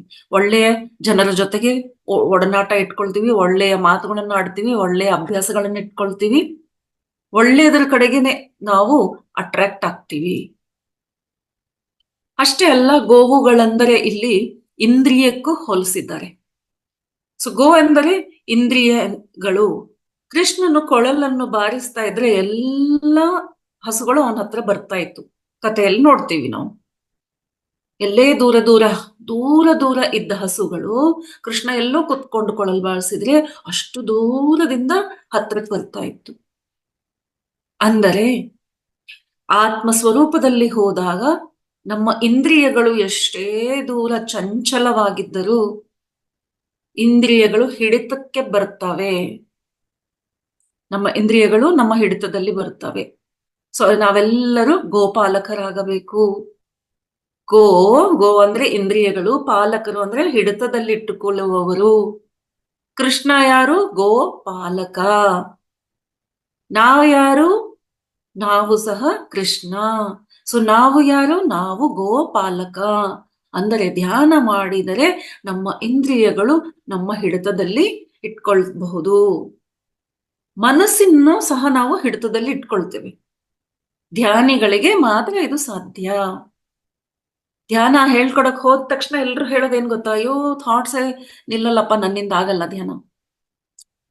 ನಿಮ್ಮಿಂದ ನಿಲ್ಲಲ್ಲಪ್ಪ, ಅದಕ್ಕೆ ನಿಮ್ಗೆ ಧ್ಯಾನ ಆಗಲ್ಲ. ಧ್ಯಾನ ಮಾಡಿದ್ರೆ ನಿಲ್ಲುತ್ತೆ. ನೀವು ಅದನ್ನ ಥಾಟ್ಸ್ನ ನಿಲ್ಸಿ ಆಮೇಲೆ ಧ್ಯಾನ ಮಾಡಿದ್ರೆ ಆಗಲ್ಲ. ಧ್ಯಾನಕ್ಕೆ ಕೂತ್ಕೊಂಡಾಗ ನಿಮ್ಗೆ ಇಂದ್ರಿಯಗಳು ಹಿಡಿತಕ್ಕೆ ಬರುತ್ತೆ, ಮನಸ್ಸು ಹಿಡಿತದಲ್ಲಿ ಬರುತ್ತೆ. ಹಿಡಿತ ಅಂತಂದ್ರೆ ಮತ್ತೆ ಅಲ್ಲಿ ಕಂಟ್ರೋಲು. ಸೊ ನನ್ಗದು ಆ ಪದ ಬಳಕೆ ಇಷ್ಟ ಆಗಲ್ಲ. ನಾವು ಯಾರನ್ನು ಕಂಟ್ರೋಲ್ ಮಾಡ್ತಾ ಇಲ್ಲ. ಕಂಟ್ರೋಲ್ ಅಂದ್ರೆ ಪೇನ್, ಪನಿಷ್ಮೆಂಟ್. ಇಲ್ಲಿ ಸುಲಭವಾಗಿ ಆಕರ್ಷಣೆ, ಸುಲಭವಾಗಿ ತನ್ನಷ್ಟಾನೇ ಆಗ್ಬಿಡುತ್ತೆ. ನಾನು ವಿಚಾರಗಳು ಬರದ ಹಾಗೆ ನಾನ್ ಮಾಡಲ್ಲ, ಆದ್ರೆ ಧ್ಯಾನಕ್ಕೆ ಕೂತ್ಕೊಂಡ್ರೆ ವಿಚಾರ ಬರಲ್ಲ. ಬರ್ದು ನೋಡಿ, ಈ ಮಾತಿನ ಡಿಫರೆನ್ಸ್ ನಿಮ್ಗೆ ಅರ್ಥ ಆಗ್ಬೇಕು. ಯಾರು ಹೇಳ್ತಾರೆ ನಾನ್ ಧ್ಯಾನ ಮಾಡ್ತೀನಿ ವಿಚಾರ ಬರ್ತಾ ಇದೆ, ಅದು ನೀನ್ ಬರ್ಸ್ತಾ ಇದೀಯ. ನೀನ್ ಧ್ಯಾನಕ್ಕೆ ಕೂತ್ಕೊಂಡ್ರೆ ವಿಚಾರ ಬರಲ್ಲ. ಯಾರಾದ್ರೂ ಒಂದೇ ಇರ್ಬೋದು ಇಲ್ಲಿ. ವಿಚಾರಗಳು ಇಲ್ಲ ಆತ್ಮ. ಆತ್ಮ ಸ್ವರೂಪಕ್ಕೆ ಹೋದ್ವಿ ಅಂದ್ರೆ ವಿಚಾರಗಳು ತನ್ನಷ್ಟು ತಾನೇ ಝೀರೋ ಆಗ್ಬಿಡುತ್ತೆ. ಸೊ ಈ ಒಂದು ತತ್ವವನ್ನು ತಿಳ್ಕೊಂಡು ಪ್ರತಿಯೊಬ್ಬ ಆತ್ಮಸ್ವರೂಪಿ ಯಾರಿದ್ದರೋ ಅವರೆಲ್ಲ ಧ್ಯಾನನೇ ಮಾಡಿದ್ದಾರೆ. ಅದು ಶಿವನೇ ಆಗಿರಬಹುದು, ಬಾಬಾನೇ ಆಗಿರ್ಬಹುದು, ಸಾಯಿಬಾಬಾನೇ ಆಗಿರಬಹುದು, ಎಷ್ಟು ದೊಡ್ಡ ದೊಡ್ಡ ಸಂತರೇ ಆಗಿರಬಹುದು. ಎಲ್ಲರೂ ಒಂದೇ ಒಂದು ಹಂಬಲ, ಆತ್ಮದರ್ಶನ. ನಾವು ಆತ್ಮಸ್ವರೂಪಿಗಳು ಅಂತ ಗೊತ್ತಾದರೂ ಆತ್ಮ ದರ್ಶನವಾಗಲ್ಲ. ಎಲ್ಲರಿಗೂ ಗೊತ್ತು, ನಾನು ಆತ್ಮ, ನೀನಾತ್ಮ, ಅದರಲ್ಲೂ ಆತ್ಮ ಇದೆ, ಇದರಲ್ಲೂ ಆತ್ಮ ಇದೆ. ಆತ್ಮ ಇದೆ, ಆತ್ಮದ ದರ್ಶನವಾಗಿದೆಯಾ? ಆತ್ಮ ಸ್ವರೂಪವನ್ನು ನೋಡ್ಕೊಂಡಿದ್ದೀರಾ? ಸುಲಭೋಪಾಯ ಧ್ಯಾನ. ಬೇರೆ ಧ್ಯಾನದ ಪದ್ಧತಿಯಲ್ಲಿ ನಾವು ಧ್ಯಾನಕ್ಕೆ ಕೂತ್ಕೊಂಡ್ರೆ ಅದು ಬೇರೆ ರೀತಿಯ ಸಾಧನೆಗಳು ಮಾಡ್ಬೋದು. ದರ್ಶನ ಮಾಡ್ತಾ ಇದ್ರು. ಈಗ ಕೆಲವೊಬ್ರು ದೇವಿ ಉಪಾಸನೆ ಮಾಡುವವರು ಧ್ಯಾನಕ್ಕೆ ಕೂತ್ಕೊಂಡ್ರೆ ದೇವಿಯನ್ನೇ ಮನಸ್ಸಲ್ಲಿ ಇಟ್ಕೊಂಡು ಧ್ಯಾನಕ್ಕೆ ಕೂತ್ಕೊಳ್ತಾ ಇದ್ರು. ಅವ್ರಿಗೆ ದೇವಿಯ ದರ್ಶನ ಆಗ್ತಾ ಇತ್ತು. ಹನುಮಾನ್ ನೆನ್ಸ್ಕೊಂಡು ಧ್ಯಾನಕ್ಕೆ ಕೂತ್ಕೊಳ್ರಿ, ನಿಮ್ಗೆ ಹನುಮಾನ್ ದರ್ಶನ ಆಗುತ್ತೆ. ನೀವು ಯಾರನ್ನ ಇಟ್ಕೊಂಡು ಧ್ಯಾನಕ್ಕೆ ಕೂತ್ಕೊಳ್ತಿರೋ ಅದರ ದರ್ಶನ. ಅಂದ್ರೆ ನೀವು ಯಾರ ಜೊತೆಲಿ ಅನುಸಂಧಾನ ಮಾಡ್ಲಿಕ್ಕೆ, ಯಾರ ಜೊತೆಲಿ ಕನೆಕ್ಟ್ ಮಾಡ್ಲಿಕ್ಕೆ ನೀವು ಇಷ್ಟಪಡ್ತಿರೋ. ಸೊ ಹೀಗಾಗಿ ಕಥೆಗಳಲ್ಲಿ, ಪುರಾಣಗಳಲ್ಲಿ ನೋಡಿ, ವಿಷ್ಣು ಪುರಾಣ ನೋಡಿದ್ರೆ ನಿಮ್ಗೆ ವಿಷ್ಣು ಲೋಕ ಪ್ರಾಪ್ತವಾಗುತ್ತೆ ಅಂತ ಹೇಳ್ತಾರೆ. ಶಿವನ ಕಥೆಗಳಲ್ಲಿ ನೋಡಿದ್ರೆ ನಿಮ್ಗೆ ಶಿವೈಕ್ಯವಾಗುತ್ತೀರಾ ಅಂತ ಹೇಳ್ತಾರೆ. ಅಂದ್ರೆ ನಾನು ಯಾರ ಜೊತೆಲಿ ಅನುಸಂಧಾನ ಮಾಡ್ತೇನೋ ನಾನು ಅವರ ಜೊತೆಲಿ ನಾನು ಅವರಲ್ಲಿ ಐಕ್ಯವಾಗ್ತೇನೆ. ಬಾಬಾ ಮಾಡಿದ್ರೆ ನಿಮ್ಗೆ ಬಾಬಾನೇ ಕಾಣ್ತಾರೆ, ಬಾಬಾದಲ್ಲೇ ಐಕ್ಯವಾಗ್ತೀರಾ. ನಾವ್ ಇಷ್ಟಕ್ಕೆ ತೃಪ್ತಿ ಪಟ್ಕೊಳ್ಬಾರ್ದು. ಇವೆಲ್ಲ ಏನು ಅಂತಂದ್ರೆ ಒಂದರಲ್ಲಿ ಐಕ್ಯ ಆಗೋದು ಬೇಡ ಅಲ್ಲ. ಎಷ್ಟು ಲಿಮಿಟೆಡ್ ಅಲ್ವಾ ಇದು. ನಾನು ಯಾವ್ದ್ರಲ್ಲಿ ಐಕ್ಯ ಆಗ್ಬೇಕು? ಸಂಪೂರ್ಣತೆಯಲ್ಲಿ ಐಕ್ಯವಾಗ್ಬೇಕು. ಪೂರ್ಣತೆ ಎಲ್ಲಿದೆ? ಆತ್ಮನಲ್ಲಿದೆ. ಸೊ ನಾನು ಬರೀ ಆತ್ಮಾನುಸಂಧಾನ ಮಾಡಿದ್ರೆ ಆ ಪರಮಾತ್ಮ ಅನ್ನುವ ಒಂದು ಆತ್ಮ ಏನಿದೆಯೋ ಅದರಲ್ಲಿ ಐಕ್ಯ ಆಗ್ಬೇಕು. ಈ ಬೇರೆ ಹೆಸರು ತಗೊಂಡು ಹೋದ್ರೆ ಅದೆಲ್ಲ ಬೇರೆ ಲೋಕಗಳು. ಇವನ್ ಪುರಾಣದಲ್ಲಿ ಇದನ್ನ ಹೇಳಿದ್ದಾರೆ, ಅವರದೇ ಆದ ಬೇರೆ ಬೇರೆ ಲೋಕಗಳಿವೆ. ಸೊ ನೀವು ಅದಕ್ಕೆ ಅನುಸಂಧಾನ ಮಾಡಿದ್ರೆ ನೀವು ಆ ಲೋಕಕ್ಕೆ ಹೋಗ್ತೀರಾ. ಒಂದೇ ಲೋಕಕ್ಕೆ ಸೀಮಿತ ಯಾಕೆ ಆಗ್ತೀರಾ? ಈಗ ಹೆಂಗಂದ್ರೆ ಪಾಸ್ಪೋರ್ಟ್ ಎಲ್ಲಿಯ ಸಿಟಿಸನ್ಶಿಪ್ ಇದೆ, ಎಲ್ಲಿಯ ಪಾಸ್ಪೋರ್ಟ್ ತಗೊಂಡಿದ್ದೀರಾ? ಅಮೆರಿಕಾ, ಆಸ್ಟ್ರೇಲಿಯಾ, ಆಫ್ರಿಕಾ, ದುಬೈ, ಎಲ್ಲಿಗೆ ಬೇಕೋ, ಸೌದಿ ಅರೇಬಿಯಾ, ರಷ್ಯಾ, ಈ ತರ ಇದು ಬೇರೆ ಬೇರೆ ಲೋಕಗಳು. ನನಗೆ ಆ ಪಾಸ್ಪೋರ್ಟ್ ಇದೆ, ನಾನು ಅಲ್ಲಿ ಹೋಗ್ಬಹುದು ಅಂತ. ಅಲ್ಲಿ ವೀಸಾ ಸಿಕ್ತು ಅಂದ್ರೆ ಅಲ್ಲಿಗೆ ಮಾತ್ರ ನಾನು ಹೋಗ್ಬಹುದು. ಆದ್ರೆ ಎಂಥ ವೀಸಾ ತಗೋಬೇಕು? ಇಂಟರ್ನ್ಯಾಷನಲ್ ವೀಸಾ, ಎಲ್ಲಿ ಬೇಕಾದ್ರೂ ಹೋಗ್ಬಹುದು. ಸೊ ಆತ್ಮಾನುಸಂಧಾನ ಅಂದ್ರೆ ಇಂಟರ್ನ್ಯಾಷನಲ್ ವೀಸಾ ಇದ್ದ ಹಾಗೆ. ಸೃಷ್ಟಿಯಲ್ಲಿ ಎಲ್ಲಿ ಬೇಕಾದ್ರೂ ಹೋಗ್ಬಹುದು. ಸೊ ಆತ್ಮ ಅನುಸಂಧಾನ ಈಗ ಅರ್ಥ ಆಗುತ್ತೆ. ಪತ್ರಿ ಸರ್, ಯಾಕೆ ಮಂತ್ರ ಹೇಳ್ಬಿಡಿ, ಆ ದೇವ್ರನ್ನ ನೆನ್ಸ್ಬಿಡಿ, ಈ ಗುರುನ್ ನೆನ್ಸ್ಬಿಡಿ, ಏನು ಇಲ್ಲ, ನಥಿಂಗ್ ನಥಿಂಗ್ ನಥಿಂಗ್. ನಮ್ಗೆ ಎಂತಹ ದೊಡ್ಡ ವೀಸಾ ಕೊಡಿಸ್ತಾ ಇದ್ರು ಅವರು. ನಮ್ಗೆ ಅನುಮಾನ ಬರುತ್ತೆ, ಯಾಕಂದ್ರೆ ನಾಲೆಜ್ ಇಲ್ಲ. ಅಯ್ಯೋ, ನನ್ನ ದೇವರಿಂದ ದೂರ ಆಗ್ಬಿಡ್ತೀನ ನಾನು ಹಿಂಗೆಲ್ಲ ಮಾಡಿದ್ರೆ. ನಾನು ಇಷ್ಟು ವರ್ಷದಿಂದ ಮಾಡ್ಕೊಂಡು ಬಂದಿದ್ದು ಹೆಂಗ್ರಿ ಬಿಡೋದು? ಧ್ಯಾನಕ್ಕೆ ಬಂದ್ಮೇಲೆ ಇದೊಂದು ದೊಡ್ಡ ಪ್ರಶ್ನೆ, ಸೀಕ್ರೆಟ್ ಆಗಿ ಕೇಳ್ತಾರೆ. ಪೂಜೆ ಮಾಡ್ಬೇಡ ಅಂದಿದ್ದಾರೆ, ಪೂಜೆ ಬಿಟ್ರೆ ಹೆಂಗ್ರಿ ಮೇಡಮ್, ಇಷ್ಟು ವರ್ಷದಿಂದ ಮಾಡಿದ್ದು ಅಂತ. ಮಾಡ್ರಿ ಮಾಡ್ರಿ ಪರವಾಗಿಲ್ಲ. ಎಲ್ಲಿವರೆಗೆ ಮನಸ್ಸಲ್ಲಿ ಬರಲ್ವೋ ಅಲ್ಲಿವರೆಗೆ ಮಾಡ್ಬೇಕು. ಮತ್ತೆ ನಾನಂತೂ ನನ್ನದೇ ಯಾವಾಗ್ಲೂ ಎಕ್ಸಾಂಪಲ್ ಹೇಳ್ತೀನಿ, ನನ್ನ ತರ ಪೂಜೆ ಯಾರು ಮಾಡಿರ್ಲಿಕ್ಕಿಲ್ಲ. ಹುಚ್ಚು ಅಂದ್ರೆ ಹುಚ್ಚು ನನ್ಗೆ ಪೂಜೆ ಸಮಯದಲ್ಲಿ. ಹುಚ್ಚರಾಗಿ ಪೂಜೆ ಮಾಡೋದು ಹೇಗೆ ಅಂತ ಅದನ್ನು ಸಹ ನಾನು ಅನುಭವಿಸಿದ್ದೇನೆ. ಸೊ ಆ ಮಜಾನು ನಾನು ಫುಲ್ ತಗೊಂಡಿದ್ದೇನೆ. ಆದ್ರೆ ಧ್ಯಾನಕ್ಕೆ ಬಂದ್ಮೇಲೆ ಎಷ್ಟು ಈಸಿ ಅಲ್ವಾ ಇದು. ಒಬ್ಬರನ್ನೇ ಹುಡ್ಕೊಂಡು ಅವ್ರ ಹಿಂದಿಂದೆ ಹೋಗೋ ಬದಲು ಆತ್ಮ ಸ್ವರೂಪದಲ್ಲಿ ಬಂದ್ರೆ ಎಲ್ರು ಬಂದ್ಬಿಟ್ರು. ನನ್ಗೆ ಗೊತ್ತಿಲ್ಲದ ದೇವರು ಸಹ ನನಗ್ ಬಂದ್ಬಿಟ್ರು. ಇವಾಗ ನನಗೆ ಗೊತ್ತಿರೋ ಒಂದು 10 ದೇವರು ಅಷ್ಟೇ ನನ್ನ ದೇವರ ಮನೆಯಲ್ಲಿ ಇದ್ದಿದ್ದು.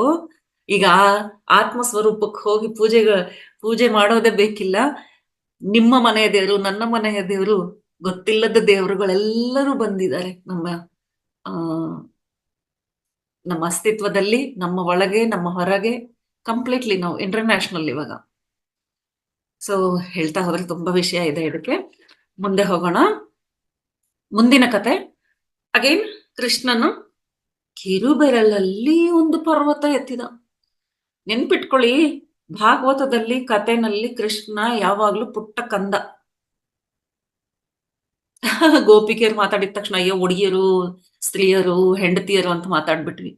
ಅವರು ಅಲ್ಲಿ ಇರುವವರೆಗೂ ಹುಡುಗನೇ, ಅವನು ಒಂದು ಚಿಕ್ಕ ಹುಡುಗನೇ. ಕಂಸನನ್ನು ಕೊಲ್ಲುವಾಗ್ಲೂ ಅವರು ಎಷ್ಟು 7 ವರ್ಷನೋ 9 ವರ್ಷದವರೇ. ಸೊ ಅದಕ್ಕಿಂತ ಮೊದಲು ಎಲ್ಲ ಚಿಕ್ಕ ಹುಡುಗನ ಕಥೆನೇ ಇದೆಲ್ಲ. ಸೊ ಅಂತ ಒಂದು ಚಿಕ್ಕ ಹುಡುಗ ಕಿರುಬೆರಳಲ್ಲಿ ಪರ್ವತವನ್ನೇ ಎತ್ತಿದ್ದಾನೆ. ಮತ್ತೆ ಮತ್ತೆ ನಾವು ಕೃಷ್ಣ ಅಂದಾಗ ಒಂದೇ ಮಾತು ಗಮನದಲ್ಲಿ ಇಟ್ಕೊಳ್ಬೇಕು. ಕೃಷ್ಣ ಅಂದ್ರೆ ಯಾರು? ನಮ್ಮ ಆತ್ಮ. ಆತ್ಮ ಎಲ್ಲಿದೆ? ನನ್ನಲ್ಲಿದೆ. ಸೊ ಯಾವಾಗ ಕೃಷ್ಣನ್ ಬಗ್ಗೆ ಮಾತಾಡ್ತಾ ಇದ್ರೆ ನನ್ನ ಆತ್ಮದ ಬಗ್ಗೆ, ನನ್ನ ಬಗ್ಗೆ ಮಾತಿರುತ್ತೆ ಇದು. ಸೊ ಈ ಕಥೆನಲ್ಲಿ ಏನ್ ಬರುತ್ತೆ ಅಂದ್ರೆ, ಇಂದ್ರ ಇರ್ತಾನೆ. ಇಂದ್ರ ಹವಿಸ್ಸು ಕೊಡುವಾಗ ಎಲ್ಲಾ ದೇವರಿಗೂ ಹವಿಸ್ಸು ಕೊಡ್ತಾರೆ. ಹವಿಸ್ ಅಂದ್ರೆ ಆಹಾರ. ಹೆಂಗೆ ಅಂದ್ರೆ ಪಾರ್ಟಿಗೆ ಇನ್ವೈಟ್ ಮಾಡಿದ್ರೆ ಎಲ್ಲಾ ಗೆಸ್ಟ್ಗಳಿಗೆ ನಾವು ಫುಡ್ ಸಪ್ಲೈ ಮಾಡ್ತೀವಲ್ವಾ, ಫುಡ್ ಕೊಡ್ತೀವಲ್ಲ, ತಗೊಳ್ರಿ, ನೀವು ತಗೊಳ್ರಿ, ಊಟ ಆಯ್ತಾ, ಬನ್ರಿ ತಗೊಳ್ರಿ ಅಂತ. ಹಾಗೇನೆ ನಾವು ಹವನಗಳು ಮಾಡಿದಾಗ ಎಲ್ಲಾ ದೇವತೆಗಳಿಗೆ ಕರೆದು ಒಬ್ರೊಬ್ರಿಗೆ ಹೆಸರಿಟ್ಟು ನಾವು ಹವಿಸ್ಸನ್ನು ಕೊಡ್ತೀವಿ, ಅಂದ್ರೆ ಆಹಾರವನ್ನು ಸರ್ವಿಂಗ್ ಮಾಡ್ತೀವಿ. ಒಂದು ಸಮಯದಲ್ಲಿ ಕೃಷ್ಣನಿಗೆ ಅನ್ಸುತ್ತೆ ಇಂದ್ರನಿಗೆ ಕೊಡಬಾರ್ದು ಅಂತ. ಕಾರಣ ಇದೆ ಅದಕ್ಕೆ, ಮತ್ತೆ ಫುಲ್ ಕತೆ ಹೇಳಿದ್ರೆ ನಾನು ಭಾಗವತನೇ ಹೇಳ್ಬೇಕಾಗತ್ತೆ. ಆಗ ಎಲ್ಲರಿಗೂ ಹೇಳ್ತಾನೆ, ಇನ್ನು ಮೇಲೆ ಇಂದ್ರನಿಗೆ ಹವಿಸ್ಸನ್ನು ಕೊಡೋ ಹಾಗಿಲ್ಲ ಅಂತ. ಅವನ್ ಮಾತಂದ್ರೆ ಎಲ್ರು ಕೇಳ್ತಾರಲ್ಲ. ಸೊ ಇಂದ್ರನಿಗೆ ಹವಿಸ್ಸನ್ನು ಕೊಡದೇ ಇರೋದ್ರಿಂದ ಅವನಿಗೆ ಕೋಪ ಬರುತ್ತೆ. ಸೊ ಅವ್ರು ಏನ್ ಮಾಡ್ತಾರೆ, ಇಲ್ಲಿ ಮಳೆ ಬರ್ಲಾರ್ದಾಗೆ ಮಾಡ್ಬಿಡ್ತಾರೆ. ದ್ವಾರಕಾದಲ್ಲಿ ಎಲ್ಲರ ಮೇಲೆ ಕೋಪಗೊಂಡು ಮಳೆ ಬರ್ಲಾರ್ದೆ ಮಾಡಿ ಅವ್ರ ಮೇಲೆ ಕಲ್ಲಿನ ಮಳೆ ಆಗುವಂತೆ ಮಾಡ್ತಾರೆ. ನೀರ್ ಮಳೆ ಬೇಡವಾ ನಿಮ್ಗೆ, ನಿಮ್ಗೆ ಮಾಡ್ತೀನಿ ಅಂತ ಕಲ್ಲು ಮಳೆ ಬಂತು ಅಂದ್ರೆ ಹೆಂಗಾಗತ್ತೆ? ಕಲ್ಪನೆನೂ ಮಾಡಕ್ಕಾಗಲ್ಲ ನಮ್ಗೆ. ಸೊ ಆಗ ಕೃಷ್ಣ ಇವರೆಲ್ಲರನ್ನು ಕಾಪಾಡಲು ಗೋವರ್ಧನ ಪರ್ವತವನ್ನು ಎತ್ತಿ ಅದ್ರ ಕೆಳಗಡೆ ಎಲ್ಲರೂ ಬರುವಂತೆ ಮಾಡ್ತಾರೆ, ಅವರನ್ನು ರಕ್ಷಿಸ್ಲಿಕ್ಕೆ. ಸೊ ಯಾರು ಆತ್ಮ ಸ್ವರೂಪಿಗಳಾಗಿರ್ತಾರೋ ಅವರು ಎಂತಹ ದೊಡ್ಡ ಕೆಲಸವನ್ನು ಸುಲಭವಾಗಿ ಮಾಡಬಲ್ಲರು. ಯಾಕೆಂದ್ರೆ ಅವರ ಉದ್ದೇಶ ಒಂದಾಗಿದೆ, ಲೋಕ ಕಲ್ಯಾಣದ ಉದ್ದೇಶ. ಅವರನ್ನ ರಕ್ಷಿಸಬೇಕು ಅನ್ನುವ ಉದ್ದೇಶ.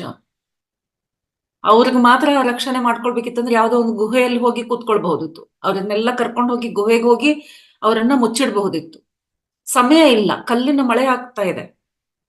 ಗುಹೆವರೆಗೂ ಓಡೋಷ್ಟರಲ್ಲಿ ಎಷ್ಟೋ ಕಲ್ಲು ಬಡಿದು ನಾವು ಸಾಯಬಹುದು. ಅದಕ್ಕೆ ತಕ್ಷಣ ಎಲ್ಲಿ ನಿಂತಿದ್ದಾರೋ ಅಲ್ಲಿರುವ ಬೆಟ್ಟವನ್ನೇ ಎತ್ತಿ ಹಿಡ್ಕೊಂಡ್ರು. ಅಂದ್ರೆ ಆತ್ಮ ಸ್ವರೂಪದಲ್ಲಿದ್ದಾಗ, ಅಂದ್ರೆ ಧ್ಯಾನ ಮಾಡಿದರೆ ಎಂತಹ ಅದ್ಭುತ ಶಕ್ತಿ ಬರುತ್ತಂದ್ರೆ ನಾವು ಎಂಥ ಕಾರ್ಯವನ್ನಾದ್ರೂ ಸುಲಭವಾಗಿ ಮಾಡಬಲ್ಲೆವು, ಅತಿ ಸುಲಭವಾಗಿ. ಅದಕ್ಕೆ ಕಿರುಬೆರಳು ತೋರಿಸಿದ್ದಾರೆ, ಅತಿ ಸುಲಭವಾಗಿ ನಾವು ಮಾಡ್ತೇವೆ. ಯಾಕೆಂದ್ರೆ ಧ್ಯಾನಕ್ಕೆ ಬಂದಾಗ, ಅಂದ್ರೆ ಆತ್ಮ ಅನುಸಂಧಾನ ಮಾಡ್ಬೇಕು ಅನ್ಕೊಂಡಾಗ ಅಷ್ಟು ಸುಲಭ ಅಲ್ಲ, ತುಂಬಾ ಕಷ್ಟಗಳು ಬರುತ್ತೆ.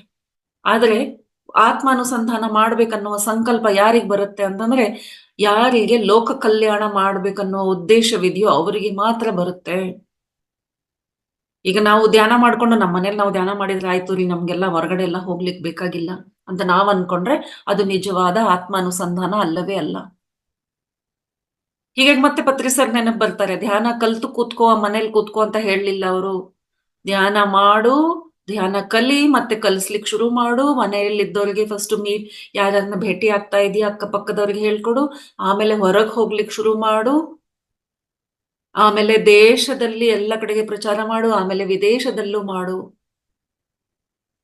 ಲಕ್ಕಿಲಿ ನಮ್ಮೆಲ್ಲರಿಗೂ ಅದಕ್ಕೆ ಝೂಮು, ಮೊಬೈಲು, ಇಂಟರ್ನೆಟ್, ವೈಫೈ ಎಲ್ಲ ಬಂದವು.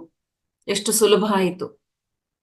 ನಾವು ಅದ್ ಕೆಲಸವನ್ನು ಅದ್ಭುತ ರೀತಿಯಲ್ಲಿ ಮಾಡ್ಲಿಕ್ಕೆ ಸಾಧ್ಯ ಆಗ್ತಾ ಇದೆ. ಋಷಿ ಮುನಿಗಳು ಕೂತ್ಕೊಂಡು ಆಶ್ರಮದಲ್ಲಿ ಕೂತ್ಕೊಂಡು ತಮ್ಮ ತಪೋಶಕ್ತಿಯಿಂದ ಇದೇ ತರದ ಕೆಲಸ ಮಾಡ್ತಾ ಇದ್ರು. ಇವತ್ತು ನಾವು ಧ್ಯಾನ ಶಕ್ತಿಯಿಂದ ಲೋಕ ಕಲ್ಯಾಣ ಕೆಲಸ ಮಾಡ್ತಾ ಇದೀವಿ. ಇಷ್ಟೆಲ್ಲ ಜ್ಞಾನವನ್ನು ಹಂಚ್ಕೊಳ್ತಾ ಇದೀವಿ, ಮಾತಾಡ್ತಾ ಇದೀವಿ, ಬುಕ್ಸ್ ಓದ್ತಾ ಇದೀವಿ. ಏನ್ ಮಾಡ್ತಾ ಇದೀವಿ ನಾವು? ಲೋಕ ಕಲ್ಯಾಣ ಮಾಡ್ತಾ ಇದೀವಿ. ಸೊ ಸೆಷನ್ ನಡೀತಾ ಇದೆ, ಅಲ್ಲಿ ಒಬ್ರು ಸ್ಪೀಕರ್ ಇದ್ದಾರೆ, ಇಲ್ಲೊಬ್ರು ಇದ್ದಾರೆ, ಅಪ್ಪ ಇವಾಗಂತೂ ಎಷ್ಟೊಂದು ಆಗ್ಬಿಟ್ಟಿದೆ ಅಂತ ನಾವು ಅದನ್ನ ತುಂಬಾ ತುಚ್ಛೀಕರಣ ಮಾಡ್ತಾ ಇದ್ದಾರೆ. ಒಂದು ವೇಳೆ ಅದು ನಾವು ತಿಳಿಬೇಕು, ಆಕ್ಚುಲಿ ಎಂತ ಒಂದು ಅವಕಾಶ ಇದೆ ಲೋಕ ಕಲ್ಯಾಣಕ್ಕಾಗಿ. ಋಷಿ ಮುನಿಗಳು ಆಶ್ರಮದಲ್ಲಿ ಕೂತ್ಕೊಂಡು ತಪೋಶಕ್ತಿಯಿಂದ ಮಾಡ್ತಿರೋ ಕೆಲಸವನ್ನು ನಾವು ಅಂತಹ ಅದ್ಭುತ ಕೆಲಸವನ್ನು ನಾವು ಮಾಡ್ತಾ ಇದ್ದೀವಿ.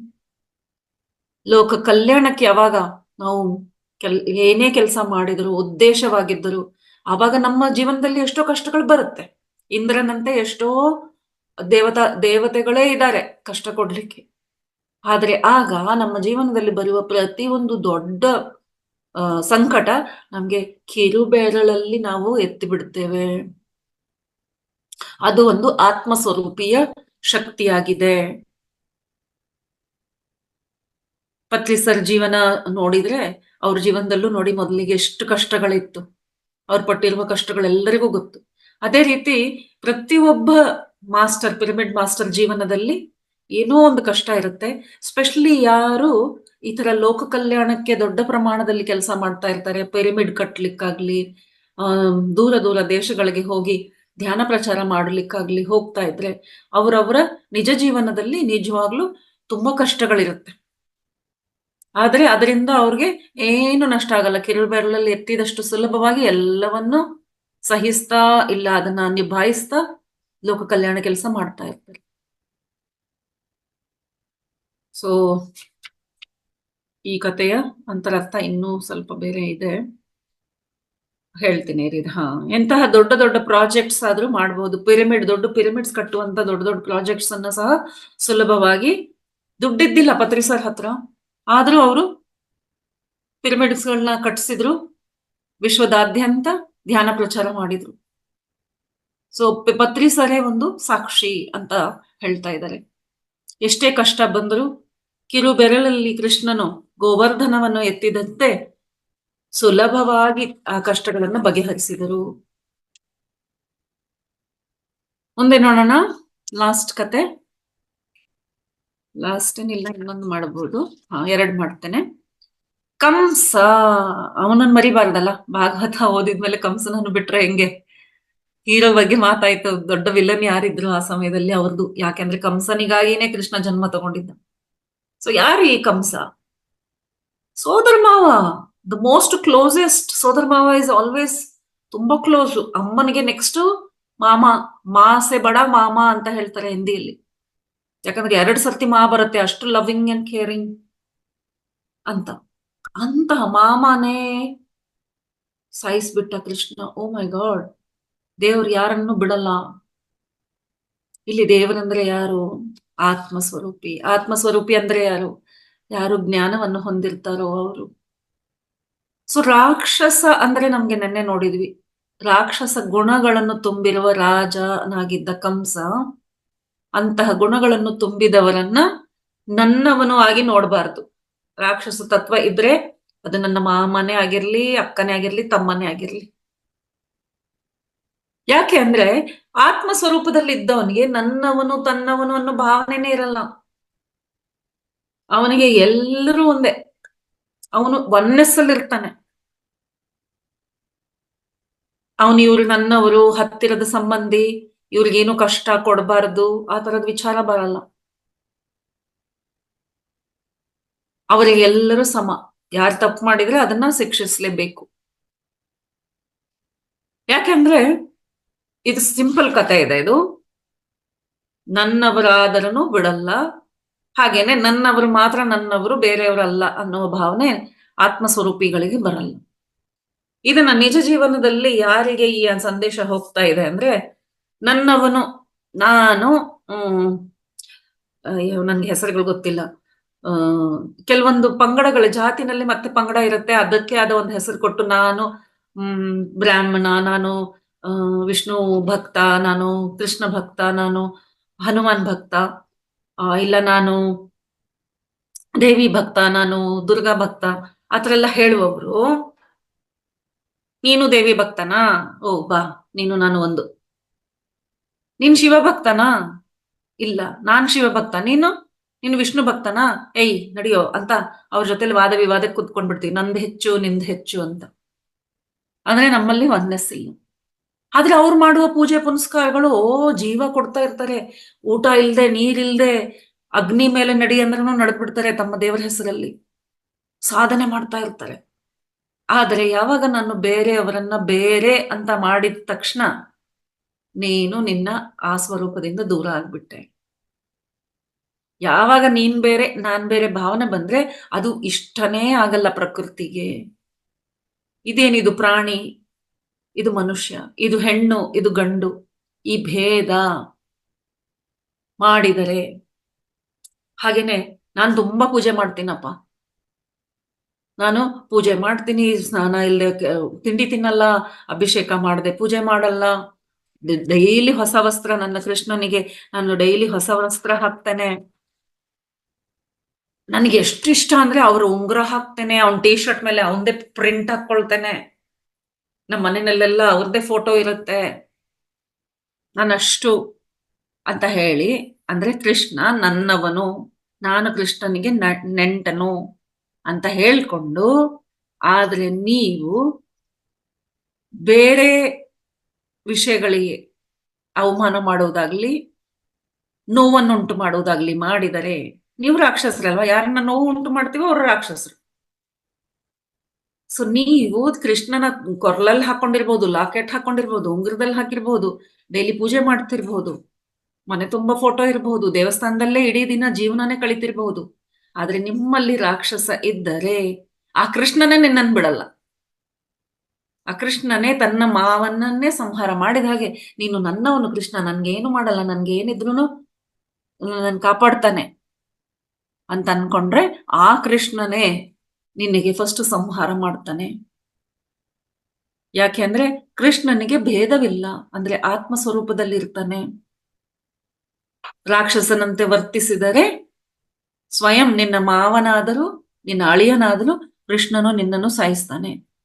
ಅಂದ್ರೆ ಅಹಿಂಸೆಯನ್ನು ಮಾಡ್ತಾ ಇದ್ರೆ, ಅಧರ್ಮ ಮಾಡಿದರೆ, ಅನ್ಯಾಯ ಮಾಡಿದರೆ ಖಂಡಿತವಾಗ್ಲೂ ನಿಮ್ಗೆ ಶಿಕ್ಷೆ ಇದ್ದೇ ಇದೆ. ಯಾರು ರಕ್ಷಿಸಲ್ಲ. ನಾವ್ ಅನ್ಕೊಳ್ತೀವಿ ಮಾಡಿದೀವಲ್ಲ, ನಾನ್ ದೇವ್ರ ಪೂಜೆ ಮಾಡ್ತಾ ಇದ್ದೀನಿ, ಅವನೇ ಕಾಪಾಡ್ತಾನಪ್ಪ ನನ್ನನ್ನ, ನನ್ಗೇನು ಯೋಚನೆ ಇಲ್ಲ ಅಂತ. ನೋ ನೋ ನೋ, ನೀನ್ ಅಧರ್ಮದಲ್ಲಿದ್ರೆ ನೀನ್ ಯಾರು ಕಾಪಾಡ್ತಾರೆ ಅನ್ಕೊಳ್ತಾ ಇದೆಯೋ? ಹೇಗೆ ಕಂಸ ಅನ್ಕೊಂಡ ನನ್ನವನಲ್ವಾ ಕೃಷ್ಣ, ನಮ್ಮ ಅಳಿಯನಲ್ವಾ ಅಂತ. ಅವ್ರು ಅನ್ಕೊಲಿಲ್ಲ, ಅವನು ಜ್ಞಾನಿ ಇದ್ದ, ಅವನಿಗೆ ಭಯ ಇತ್ತು, ಕೃಷ್ಣ ಹುಟ್ಟಿದ ಅಂದ್ರೆ ಸಾಯಿಸ್ತಾನೆ ಅಂತ, ಅದಕ್ಕೆ ಹುಟ್ಟಿದ ತಕ್ಷಣ ಸಾಯಿಸ್ಲಿಕ್ಕೆ ಪ್ರಯತ್ನ ಪಟ್ಟ. ಆದ್ರೆ ನಾವುಗಳು ಮಾಡೋದು, ನಮ್ಮ ಮಾವ ಇನ್ಸ್ಪೆಕ್ಟ್ರು, ಅದಕ್ಕೆ ನಾನು ಏನ್ ಮಾಡಿದ್ರು ನಡೆಯುತ್ತೆ, ನಮ್ಮಪ್ಪ MLA, ನಾನು ಏನ್ ಮಾಡಿದ್ರು ನಡೆಯುತ್ತೆ ಅಂತ. ಆದ್ರೆ ಆ MLA ಮತ್ತೆ ಇನ್ಸ್ಪೆಕ್ಟರು ಆತ್ಮಸಾಕ್ಷಿ ಅವರ ಆಗಿದ್ದಾಗ ಅವ್ರ ಮಗ ಅಂತಾನು ನೋಡಲ್ಲ, ಅಳಿಯ ಅಂತಾನು ನೋಡಲ್ಲ. ಎಷ್ಟೋ ಸಲ ಈ ತರ ಕೇಸಸ್, ರಿಯಲ್ ಕೇಸಸ್ ಆಗಿದೆ. ಸೊ ಹಾಗೇನೆ ಕೃಷ್ಣನ ಈ ಒಂದು ಸನ್ನಿವೇಶದಿಂದ ಈ ಒಂದು ಲೆಸನ್ ಬರ್ತಾ ಇದೆ ನಮ್ಗೆ. ಆದ್ದರಿಂದ ನಾವೆಲ್ಲ ತಿಳಿಬೇಕಾದದ್ದು ಏನಂದ್ರೆ, ಭಗವಂತನು ಎಲ್ಲರನ್ನೂ ಒಂದೇ ರೀತಿಯಾಗಿ ನೋಡ್ತಾನೆ, ಅವನಲ್ಲಿ ರಾಗದ್ವೇಷ ಇಲ್ಲ.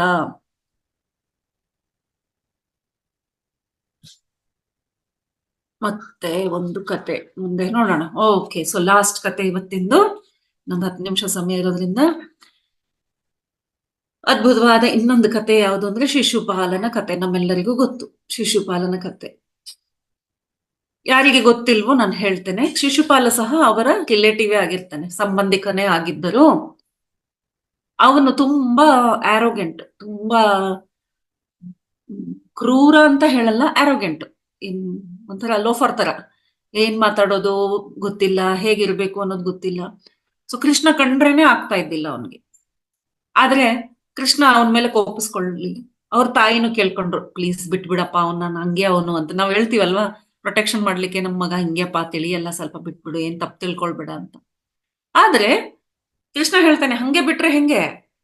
ಅದೇ ಉದಾಹರಣೆಯಾಗಿ ಮತ್ತೆ ಬೇರೆ ಜನರು ಅದೇ ತರ ಮಾಡ್ಲಿಕ್ಕೆ ಶುರು ಮಾಡ್ತಾರಲ್ಲ, ಇದಕ್ಕೊಂದು ಲಿಮಿಟ್ ಇರ್ಬೇಕಲ್ಲ. ಸೊ ಅವ್ನು ಹೇಳ್ತಾನೆ, ಸರಿ ಮಾಡ್ಲಿ, ನಾನು ಸುಮ್ನೆ ಇರ್ತೀನಿ, ಆದ್ರೆ ಒಂದ್ ಲಿಮಿಟ್.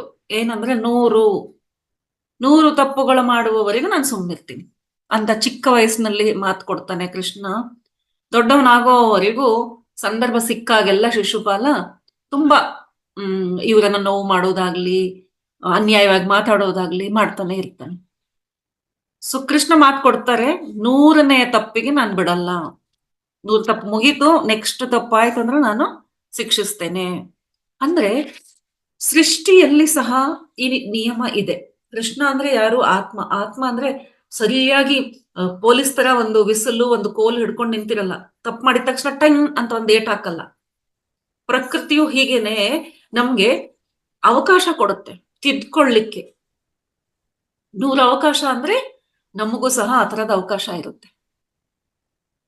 ನಮ್ಮ ಸಾಮಾನ್ಯರಿಗೆ ಹೊರಗಡೆ ಕಾಣೋದೇನಂದ್ರೆ, ಅವ್ನು ನೋಡಪ್ಪ ಎಂತೆಲ್ಲ ಕೆಲಸ ಮಾಡ್ತಾ ಇದ್ದಾನೆ, ಅವ್ನಿಗೇನು ಆಗಿಲ್ಲ, ಆರಾಮಾಗಿದ್ದಾನೆ, ನೀವು ಮಾತ್ರ ಇಲ್ಲಿ ಸುಳ್ಳು ಹೇಳ್ಬೇಡ ಅಂತೀರಾ, ಕದಿಬೇಡ ಅಂತೀರಾ.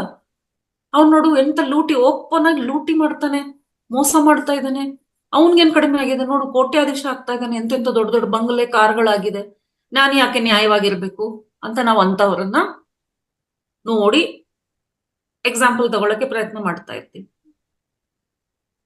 ಅದರಿಂದ ಅವರಿಗಾಗಿ ಈ ಕತೆ ಏನಂದ್ರೆ, ಪ್ರಕೃತಿಯಲ್ಲಿ ನಿಮ್ಗೆ ಅವಕಾಶ ಕೊಡುತ್ತೆ ಪ್ರಕೃತಿ 100 ಸರ್ತಿ ತಪ್ಪು ಮಾಡಕ್ಕೆ. ಇಲ್ಲಿ 100 ಅಂತ ಒಂದು ನಂಬರ್ ಹೇಳಿದ್ದಾರೆ, ನಿನ್ನ ಕರ್ಮಾನುಸಾರವಾಗಿ ನಿನ್ಗಷ್ಟು ಅವಕಾಶ ಸಿಕ್ಕುತ್ತೆ. ಆದ್ರೆ ಒಂದೇ ಸಲ ಸರಿಯಾಗಿ ಸಿಕ್ಕುತ್ತೆ. ಸೊ ಕಥೆನಲ್ಲಿ ಏನ್ ಹೇಳ್ತಾ ಇದ್ದಾರೆ ಅಂದ್ರೆ, ಯಾರಿಗಾದ್ರೂ ಪಾಪ ಮಾಡಿದ ತಕ್ಷಣ ಕಷ್ಟ ಬರುವುದಿಲ್ಲ ಅಂದರೆ ನಿಮ್ಗೆ ಶಿಕ್ಷೆ ಆಗುವುದಿಲ್ಲ ಅಂತ ಅರ್ಥ ಅಲ್ಲ. ಪಾಪ ಬಯಲಾದರೇನೆ ಶಿಕ್ಷೆ ಬೀಳುತ್ತದೆ, ಅಂದರೆ ಕಷ್ಟ ಬರುತ್ತದೆ. ಕೊಡ ತುಂಬಲಿಕ್ಕೆ ಬಿಡ್ತಾರೆ ಅಂತ ಹೇಳ್ತಾರೆ. ಪಾಪದ ಕೊಡ ತುಂಬಿತು, ಆಮೇಲೆ ಒಡೆಯುತ್ತೆ. ಸೊ ಪ್ರಕೃತಿ ಸಮಯ ಕೊಡುತ್ತೆ, ಪಾಪದ ಕೊಡ ತುಂಬಲಿ, ಇರು, ಇವನು ಮಾಡ್ಲಿ, ಇನ್ನೂ ಎಷ್ಟ್ ಮಾಡ್ತಾನೆ ನೋಡೋಣ, ಇರು ಅಂತ ಹೇಳಿ ಆಮೇಲೆ ಅದಕ್ಕೆ ಸರಿಯಾದ ಶಿಕ್ಷೆಯನ್ನು ಕೊಡುತ್ತೆ ಪ್ರಕೃತಿ. ಹಾಗಂದ್ರೆ ಏನು? ಯಾರು ನಿಯಮಗಳನ್ನು ಉಲ್ಲಂಘಿಸಬಾರದು, ಯಾವುದೇ ರೀತಿಯ ನಿಯಮಗಳಾಗಿರ್ಲಿ. ಇದರ ಅರ್ಥ ಅದು. ಯಾವತ್ತು ನಾವು ನಿಯಮಗಳನ್ನು ಉಲ್ಲಂಘನೆ ಮಾಡ್ತೇವೋ ಯಾವತ್ತೋ ಒಂದಿನ ಅದರ ಶಿಕ್ಷೆ ಆಗೇ ಆಗುತ್ತೆ. ನಾವು ನಿಯಮ ಉಲ್ಲಂಘನೆ ಅಂದ್ರೆ ನನಗೆ ಟ್ರಾಫಿಕ್ ಬರ್ತಾ ಇದೆ ಗಮನಕ್ಕೆ. ಎಷ್ಟೋ ಜನ ಇವಾಗ ಟ್ರಾಫಿಕ್ ಪೊಲೀಸೇ ಇಲ್ಲ. ನಮ್ಗೆ ಕ್ಯಾಮ್ರಾ ಫಿಟ್ಟಿಂಗ್ ಆಗೋಕ್ಕಿಂತ ಮುಂಚೆ ಸ್ವಲ್ಪ ಯಾರಿಗೂ ಅದ್ರ ನಾಲೆಜ್ ಇದ್ದಿಲ್ಲ, ಯಾರು ಇಲ್ಲಲ್ಲ ಅಂತ ಸ್ಕಿಪ್ ಮಾಡ್ಕೊಂಡು ಹೋಗ್ಬಿಡ್ತಾರೆ ಟ್ರಾಫಿಕ್ ಅನ್ನ. ರೆಡ್ ಲೈಟ್ ಇದ್ರು ಇಲ್ಲಿ ಯಾರು ನೋಡೋರಿಲ್ಲಲ್ಲ, ಹೇಗೆ ಹೆಲ್ಮೆಟ್ ಯಾವಾಗ ಹಾಕ್ತಿವಿ, ಕಾನ್ಸ್ಟೇಬಲ್ ಕಾಣಿಸಿದ ಅಂದ್ರೆ ಹಾಕ್ತಿವಿ, ಅಲ್ಲಿ ಟ್ರಾಫಿಕ್ ಪೊಲೀಸ್ ಕಾಣಿಸಿದ ಅಂದ್ರೆ ಹೆಲ್ಮೆಟ್ ಹಾಕ್ತಾರೆ, ಅಲ್ಲಿವರೆಗೆ ಕೈಗೆ ಸಿಗಿಸ್ಕೊಂಡೇ ಹೋಗ್ತಾ ಇರ್ತಾರೆ. ಆ ಕಾಲ ಹೋಯ್ತು. ಈಗ ನೀನ್ ಎಲ್ಲಿ ಹೋಗ್ತಾ ಇದ್ರು ಎಲ್ಲೆಡೆ ಕ್ಯಾಮ್ರಾ ಇದೆ, ಸೀದಾ ನಿಮ್ ಮನೆಗೆ ಲೆಟರ್ ಬರುತ್ತೆ ಫೈನ್ ಹಾಕಿದ್ಮೇಲೆ. ಅಂದ್ರೆ ಇಷ್ಟು ದಿನ ನೀವು ಮಾಡಿದ್ದು ಕೊಡ ತುಂಬ ಹೋಯ್ತು, ಇನ್ನು ಮೇಲೆ ನಡೆಯಲ್ಲ, ಸಮಯ ಬಂತು, ಕೊಡ ತುಂಬಾಗಿದೆ. ನೀನು ಶಿಶುಪಾಲನ ಆದ್ರೂ, ನೀನು ಮಿನಿಸ್ಟರ್ ಮಗನೇ ಆಗಿರ್ಲಿ, ಸ್ವಯಂ ಮಿನಿಸ್ಟರ್ ಆಗ್ಲಿ, ಈಗೆಲ್ಲ ಮಿನಿಸ್ಟರ್ ಕಾರ್ಸ್, ವೆಹಿಕಲ್ಸ್, ಮಿನಿಸ್ಟರ್ಸ್ ಸಹ ರೂಲ್ಸ್ ಫಾಲೋ ಮಾಡ್ಲೇಬೇಕು. ಯಾಕಂದ್ರೆ ಅದು ಅಲ್ಲಿ ರೆಕಾರ್ಡ್ ಆಗ್ತಾ ಇದೆ. ಮೊದ್ಲೇನೋ ಯಾರೋ ಇದ್ರೆ ಹೇಳ್ಕೊಂಡು ಹೋಗ್ಬಿಡ್ತಾ ಇದ್ರು, ಬಿಟ್ಬಿಡಿ ನಮ್ಮನ್ನ ಅಂತ. ಆದ್ರೆ ಇವಾಗ ಸಮಯ ಬಂದಾಗಿದೆ, ನಿಯಮನ ಉಲ್ಲಂಘನೆ ಯಾರು ಮಾಡುವ ಹಾಗಿಲ್ಲ. ಸೊ ಯಾವ ಕಷ್ಟವಾದ್ರೂ, ಅನಾರೋಗ್ಯವಾದ್ರೂ, ಸಮಸ್ಯೆ ಆದ್ರೂ ಪಾಪ ಮಾಡಿದ ತಕ್ಷಣ ಬರುವುದಿಲ್ಲ. ಸೃಷ್ಟಿ ಮತ್ತೊಂದು ಧರ್ಮ ಸೂಕ್ಷ್ಮದ ಪ್ರಕಾರ ಬರುತ್ತದೆ. ಇದನ್ನ ಪಾಪ ಎನ್ನುವವರು ಅಂತ ಹೇಳ್ತಾ ಇದ್ದಾರೆ. ಇದನ್ನೇ ಪಾಪ ಅಂತ ಇದ್ರೆ, ಪಾಪದ ಕೊಡ ತುಂಬಿದ ಮೇಲೆ ನಿಮ್ಗೆ ಶಿಕ್ಷೆ ಆಗತ್ತೆ ಅಂತ. ಸೊ ಪಾಪ ಮಾಡಿದ ತಕ್ಷಣ ಶಿಕ್ಷೆ ಬರುವುದಿಲ್ಲ. ಪಾಪ ಬಯಲಾದಾಗ ಶಿಕ್ಷೆ ಬೀಳುತ್ತದೆ. ತುಂಬಾ ದೊಡ್ಡದಾಗಿ ಕೊಟ್ಟಿದ್ದಾರೆ, ಇದೆಲ್ಲ ಬೇಡ. ಸೊ ಈ ಕಥೆಯಿಂದ ನಮ್ಗೆ ತಿಳಿಯೋದೇನಂತಂದ್ರೆ 99 ತಪ್ಪುಗಳನ್ನ ಮಾಡುವವರಿಗೂ ತಾಳ್ಮೆಯಿಂದ ಕೃಷ್ಣ ಕಾದನು. 100ನೇ ತಪ್ಪಾಗಿದ ತಕ್ಷಣ ಅವನ ಶಿರಸ್ಸನ್ನು ತನ್ನ ಸುದರ್ಶನದಿಂದ ಕಟ್ ಮಾಡ್ತಾರೆ ಅನ್ನೋ ಕಥೆನಲ್ಲಿ ಇದೆ.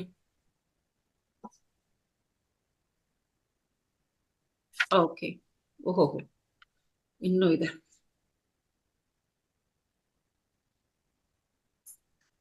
ಸರಿ. ಸೊ ನಾವು ಯಾರು ಪಾಪಗಳನ್ನ ಮಾಡಿದ್ರು ಅವ್ರ ಜೀವನದಲ್ಲಿ ಅವ್ರಿಗೆ ಕಷ್ಟ ಬಂದಿಲ್ಲ ಅನ್ನೋರ ಉದಾಹರಣೆ ತಗೊಳ್ಬಾರ್ದು. ಅವ್ರನ್ನ ಆದರ್ಶವಾಗಿ ತಗೊಂಡು ಅವರಂತೆ ಮಾಡಬಾರದು. ಎಚ್ಚರಿಕೆಯಲ್ಲಿ ಇರ್ಬೇಕು. ಇವತ್ತಿಲ್ಲ ನಾಳೆ ನನ್ನ ಪಾಪ ಬಯಲಾಯಿತು ಅಂದ್ರೆ ನನ್ಗೆ ಶಿಕ್ಷೆ ಖಂಡಿತವಾಗುತ್ತೆ ಅಂತ. ಸೊ ಇದೆಲ್ಲ ಬಂದು ಈ ಕಥೆಗಳ ಸೂಕ್ಷ್ಮತೆ, ಮೈ ಡಿಯರ್ ಫ್ರೆಂಡ್ಸ್. ಸೊ ಇದರಲ್ಲಿ ಎಲ್ಲ ಕಥೆಗಳದ್ದು ಇದೆ. ಇನ್ನೊಂದು ಸುಮಾರು 5-6 ಕಥೆಗಳಿದೆ. ಬುಕ್ ಓದಿ ಇನ್ನು ಚೆನ್ನಾಗಿ ಅರ್ಥ ಆಗುತ್ತೆ. ಅರ್ಥ ಮಾತ್ರ ಆಗುವುದಲ್ಲ, ಇದನ್ನ ನಾವು ಇನ್ನು ಮೇಲೆ ಈ ದೃಷ್ಟಿಕೋನವನ್ನು ಬೇರೆ ಕಥೆಗಳು ಯಾವುದೇ ಕೇಳಿ ಅದ್ರ ಹಿಂದೆ ಅರ್ಥ ಮಾಡ್ಕೊಳ್ಳೋ ಅಭ್ಯಾಸವನ್ನು ನಾವು ಅಳವಡಿಸ್ಕೊಳ್ಬೇಕು ಅಂತ ಹೇಳ್ತಾ ಇವತ್ತಿನ ಭಾಗವತ ಸನ್ನಿವೇಶಗಳ ಅಂತರರ್ಥ ಹಂಚಿಕೆಯನ್ನು ನಿಮ್ ಜೊತೆಗೆ ಮುಕ್ತಾಯಗೊಳಿಸ್ತೇವೆ. Thank you very much. ನನ್ಗೆ ಇಲ್ಲಿ ಅವಕಾಶ ಮಾಡಿಕೊಟ್ಟಿದ್ದಕ್ಕೆ ರಂಗನಾಥ್ ಸರ್ಗೆ ಹಾರ್ಟ್ಫುಲ್ ಥ್ಯಾಂಕ್ ಯು ಸರ್. ಹಾಗೇನೆ ಎಲ್ಲ ಮಾಸ್ಟರ್ಸ್ಗೂ thank you. Yes madam. So ಇವತ್ತು ಅದ್ಭುತವಾಗಿತ್ತು. ಎಲ್ಲಾ ಕಥೆಗಳು ಅದ್ರ ಮುಖಾಂತರ ಎಷ್ಟೋ ಜ್ಞಾನ ಪಡೆದ್ವಿ ನಾವು. ಇದರಲ್ಲಿ ಪ್ರತಿಯೊಂದರಲ್ಲಿ ಒಂದು ಅಂತರಾರ್ಥ ಇದೆ. ನಾವು ಮೇಲ್ನೋಟಕ್ಕೆ ನೋಡಿರೋ ಒಂದು ಕಥೆ ಅದಷ್ಟೇ, ಕಥೆ ತರ. ಆದ್ರೆ ಅದರಲ್ಲಿರುವಂತ ಅಂತರಾರ್ಥ ನಾವು ತಿಳ್ಕೊಂಡ್ರೆ ನಮ್ಮ ಜೀವನದಲ್ಲಿ ನಾವೊಂದು ಪರಿವರ್ತನೆಗೆ ಗುರಿ ಆಗ್ತೀವಿ, ಪರಿವರ್ತನೆ ತಂದ್ಕೊಡ್ಬೋದು. ಸೊ ಅದ್ಭುತವಾಗಿದೆ ಮೇಡಮ್. ಸೊ ಈ ಕಥೆಗಳೆಲ್ಲ ಪ್ರತಿಯೊಬ್ರು ನಾವು ಮತ್ತೆ ಮತ್ತೆ ಇದು ತಿರ್ಗಾ ಒಂದ್ಸರಿ ಮನ್ನಾ ಮಾಡ್ಕೊಂಡ್ರೆ ತುಂಬಾ ಚೆನ್ನಾಗಿರ್ತದೆ ಸ್ನೇಹಿತರೆ. ಈಗ ಸೊ ನಿಮ್ಮ ಪ್ರಶ್ನೋತ್ತರ ಮತ್ತೆ ನಿಮ್ಮ ಅನುಭವ ಹಂಚಿಕೆ ದಯವಿಟ್ಟು ಮಾಡ್ಕೊಳ್ಳಿ.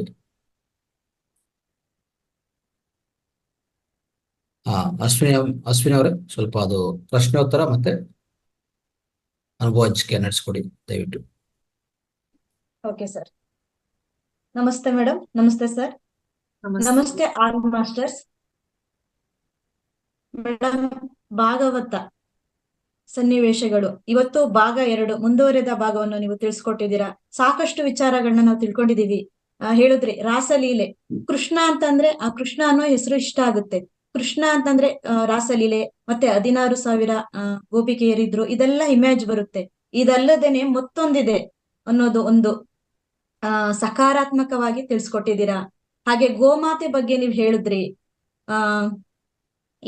ಆತ್ಮ ಸ್ವರೂಪದಲ್ಲಿ ಹೋದ್ರೆ ಇಂದ್ರಿಯಗಳನ್ನು ನಿಯಂತ್ರಣ ಮಾಡ್ಬೋದು, ಮನಸ್ಸನ್ನು ನಿಯಂತ್ರಣ ಮಾಡ್ಬೋದು ಅಂತ ಹೇಳಿದ್ರಿ. ಹಾಗೆ ಕಂಸ ಅವ್ರ ಬಗ್ಗೆ ನನ್ಗೆ ಗೊತ್ತಿರ್ಲಿಲ್ಲ, ಅವ್ರ ಬಗ್ಗೆ ಪರಿಚಯ ಮಾಡ್ಕೊಟ್ರಿ. ಹಾಗೆ ಕತೆ, ಶಿಶುಪಾಲನ ಕತೆ, ಈ ತರ ಕತೆಗಳನ್ನ ಹೇಳ್ತಾ ಸಾಕಷ್ಟು ವಿಚಾರಗಳನ್ನ ತಿಳಿಸ್ಕೊಟ್ಟಿದ್ದೀರಾ ಮೇಡಮ್. ನಿಮ್ಗೆ ಧನ್ಯವಾದಗಳು. ಮಾಸ್ಟರ್ಸ್, ಇವತ್ತಿನ ಪ್ರಶ್ನೆ ಅನುಭವಗಳು ಏನೇ ಇದ್ದಲ್ಲಿ ಮೇಡಮ್ ಸರೋಜಾ ಮೇಡಮ್ ಇದ್ದಾರೆ, ನೀವು ಹಂಚ್ಕೋಬಹುದು, ಹ್ಯಾಂಡ್ ರೈಸ್ ಮಾಡ್ಬೋದು ನೀವು.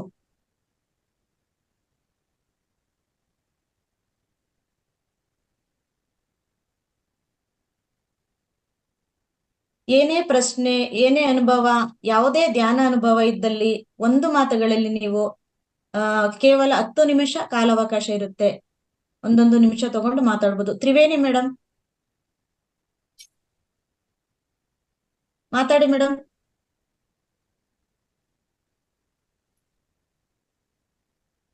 ಅನ್ಮ್ಯೂಟ್ ಆಗಿದೆ.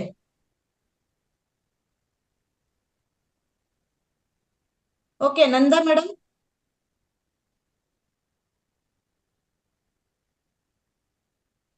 ನಮಸ್ತೆ ಮೇಡಮ್. ನಮಸ್ತೆ ಮೇಡಮ್. ತ್ರಿವೇಣಿ ಮೇಡಮ್, ನೀವು ಅನ್ಮ್ಯೂಟ್ ಮಾಡ್ಕೊಂಡಿದ್ದೀರಾ, ನೀವು ಮಾತಾಡಿ.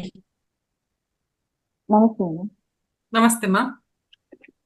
ಕಥೆಗಳೆಲ್ಲ ತುಂಬಾ ಚೆನ್ನಾಗಿರ್ತಾರೆ ಮೇಡಮ್. ನಿಮ್ಮ ಆಸೆ ತುಂಬಾ ಚೆನ್ನಾಗಿದೆ ಕೇಳೋದಕ್ಕೆ. ಕ್ರಿಶ್ಚಿಯನ್ ಕಥೆಗಳೆಲ್ಲ ತುಂಬಾ ಚೆನ್ನಾಗಿ ಬಂದಿದ್ರಿ. ತುಂಬಾ ಇಷ್ಟ ಆಯ್ತು ಮೇಡಮ್. ತುಂಬಾ ಚೆನ್ನಾಗಿ ಏನ್ ಪ್ರಶ್ನೆ ಕೇಳಬೇಕು ಅನ್ನೋದು ಇಲ್ದಂಗೆ ಎಲ್ಲದಕ್ಕೂ ಉತ್ತರ ನೀವೇ ಹೇಳ್ತಾ ಇರ್ತೀರಾ. ತುಂಬಾ ಚೆನ್ನಾಗಿದೆ ಮೇಡಮ್ ಕ್ಲಾಸ್. ತುಂಬಾ ಇಷ್ಟ ಆಗುತ್ತೆ. ಮಾತು ತುಂಬಾ ಚೆನ್ನಾಗಿ. Thank you. Thank you madam. Thank you madam. Triveni madam. Nanda madam. ನಮಸ್ತೆ ಗುರುಜಿ. ನಮಸ್ತೆ ಮೇಡಮ್. ನಮಸ್ತೆ ಆಲ್ ಮಾಸ್ಟರ್ಸ್. ಇಂದಿನ ಸರೋಜಾ ಮೇಡಮ್ ಅವ್ರದ್ದು ಭಾಗವತ ಸನ್ನಿವೇಶಗಳಲ್ಲಿ 5 ಕಥೆಗಳನ್ನ ಹೇಳಿದ್ರು ಮೇಡಮ್. 5 ಕಥೆಗಳಲ್ಲಿ ನಾನು ಅರ್ಥ ಮಾಡ್ಕೊಂಡ್ರೆ, ಈ ಮೊದ್ಲೆಲ್ಲ ನಾವು ಭಕ್ತಿ ಮಾರ್ಗದಿಂದ ಆ ಕಥೆಗಳನ್ನ ಓದ್ತಾ ಇದ್ವಿ. ಈಗ ಆಧ್ಯಾತ್ಮ ಮಾರ್ಗದಲ್ಲಿ ಆ ಕಥೆಗಳ ಅರ್ಥನೇ ಬೇರೆ ಇತ್ತು ಅಂತಂದು ನಾನು ಪಾಯಿಂಟ್ ಮಾಡ್ಕೊಂಡಿದ್ದೀನಿ. ರಾಸಲೀಲೆ ಕಥೆಯಲ್ಲಿ ತಮ್ಮ ಆತ್ಮ ಸಂಧಾನ ಮಾಡ್ಕೋಬೇಕಂತ, ಅಂದ್ರ ತಮ್ಮ ಆತ್ಮದಲ್ಲೇ ತಾವು ಇದ್ದಾಗ ಮಾತ್ರ ಅದು ಗೊತ್ತಾಗ್ತೈತೆ ಅಂತ ಹೇಳಿದ್ರಿ ಮೇಡಮ್.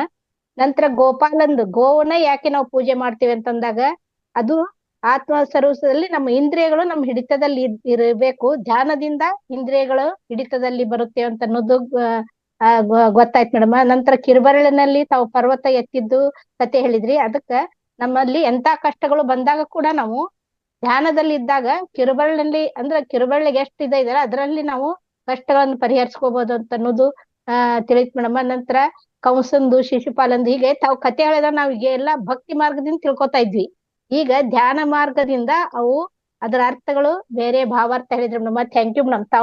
ತಾವು ಅನುಭವಿಸಿ ಹೇಳದಂಗ ಇತ್ತು ಕಥೆಗಳನ್ನ, ಆ ರೀತಿಯಾಗಿ ತಮ್ಗೆ ಅತಿ ಸ್ಪಷ್ಟವಾಗಿ ಹೇಳಿದ್ವಿ. Thank you so much madam. Okay, thank you Nanda madam.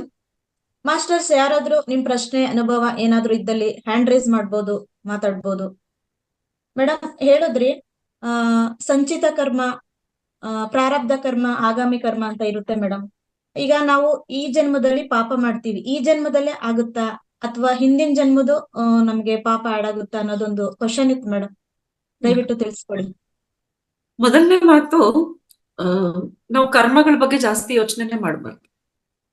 ಧ್ಯಾನ ಮಾಡಿದ್ರೆ ಪತ್ರಿ ಸರ್ ಹೇಳಿದ್ ನನ್ಗೆ ಈ ಮಾತು, ನಂಗೆ ಯಾಕೆ ಈ ಧ್ಯಾನ ಇಷ್ಟ ಆಯ್ತು ಅಂದ್ರೆ, ಯಾವುದೇ ಕರ್ಮ ಆಗಿರ್ಲಿ, ಎಷ್ಟೇ ಜನ್ಮದ್ದೇ ಆಗಿರ್ಲಿ, ಧ್ಯಾನದಿಂದ ಎಲ್ಲ ಕರ್ಮ ನಾಶನ ಆಗುತ್ತೆ.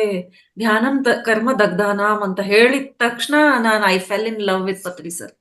ಸಟ್ ಸಮ್ಮನ್ ಇಸ್ ದೇರ್, ಇಷ್ಟು ಗಟ್ಟಿಯಾಗಿ ಹೇಳು, ಇಲ್ಲಾಂದ್ರೆ ಕರ್ಮ ಅಪ್ಪ ಅನುಭವಿಸ್ಲೇಬೇಕು ಅಂತ ಎಲ್ಲ ಗುರುಗಳು ಹೇಳ್ತಾರೆ. ಜೀವನದಲ್ಲಿ ಬರುವ ಕಷ್ಟವನ್ನು ಸ್ವೀಕಾರ ಮಾಡಿ ಅನುಭವಿಸಿ ಅಂತ ಪತ್ರಿ ಸರ್ ಧೈರ್ಯ ಕೊಟ್ರು. ಅನುಭವಿಸ್ಲೇಬೇಕು, ಕರ್ಮ ಅಂದ್ಮೇಲೆ, ಕರ್ಮ ಭೂಮಿ ಮೇಲೆ ಹುಟ್ಟಿದ ಮೇಲೆ ಕರ್ಮ ಅನುಭವಿಸ್ಲಿಕ್ಕೆ ಬರ್ತೀವಿ. ಯಾವ ತರದ ಕರ್ಮ? ನಾನ್ ಜೋರಾಗಿ ಹೊಡೆದಿದ್ ಕರ್ಮ, ಈ ಜನ್ಮದಲ್ಲಿ ಮಾಡಿದ ಕರ್ಮ, ಅವಾಗ ಹೊಡೆದಿದ್ ಕರ್ಮ, ತಲೆ ಒಡೆದು ಹಾಕಿದ್ದೆ, 10,000 ಜನ್ಮದ ಹಿಂದೆ ನಾನು ತಲೆ ಒಡೆದು ಹಾಕಿದ್ದೆ, ಆ ಕರ್ಮನ ನಮ್ಗೆ ಯಾಕೆ ಬೇಕು ಈ ಕ್ಲಾರಿಟಿ? ವಿಶ್ವಾಸ ಒಂದೇ, only look into the future. ನಾನು ಹೀಗಾಗಿ ಕರ್ಮದ ಬಗ್ಗೆ ಹೆಚ್ಚು ಗಮನನೇ ಹರಿಸಿಲ್ಲ.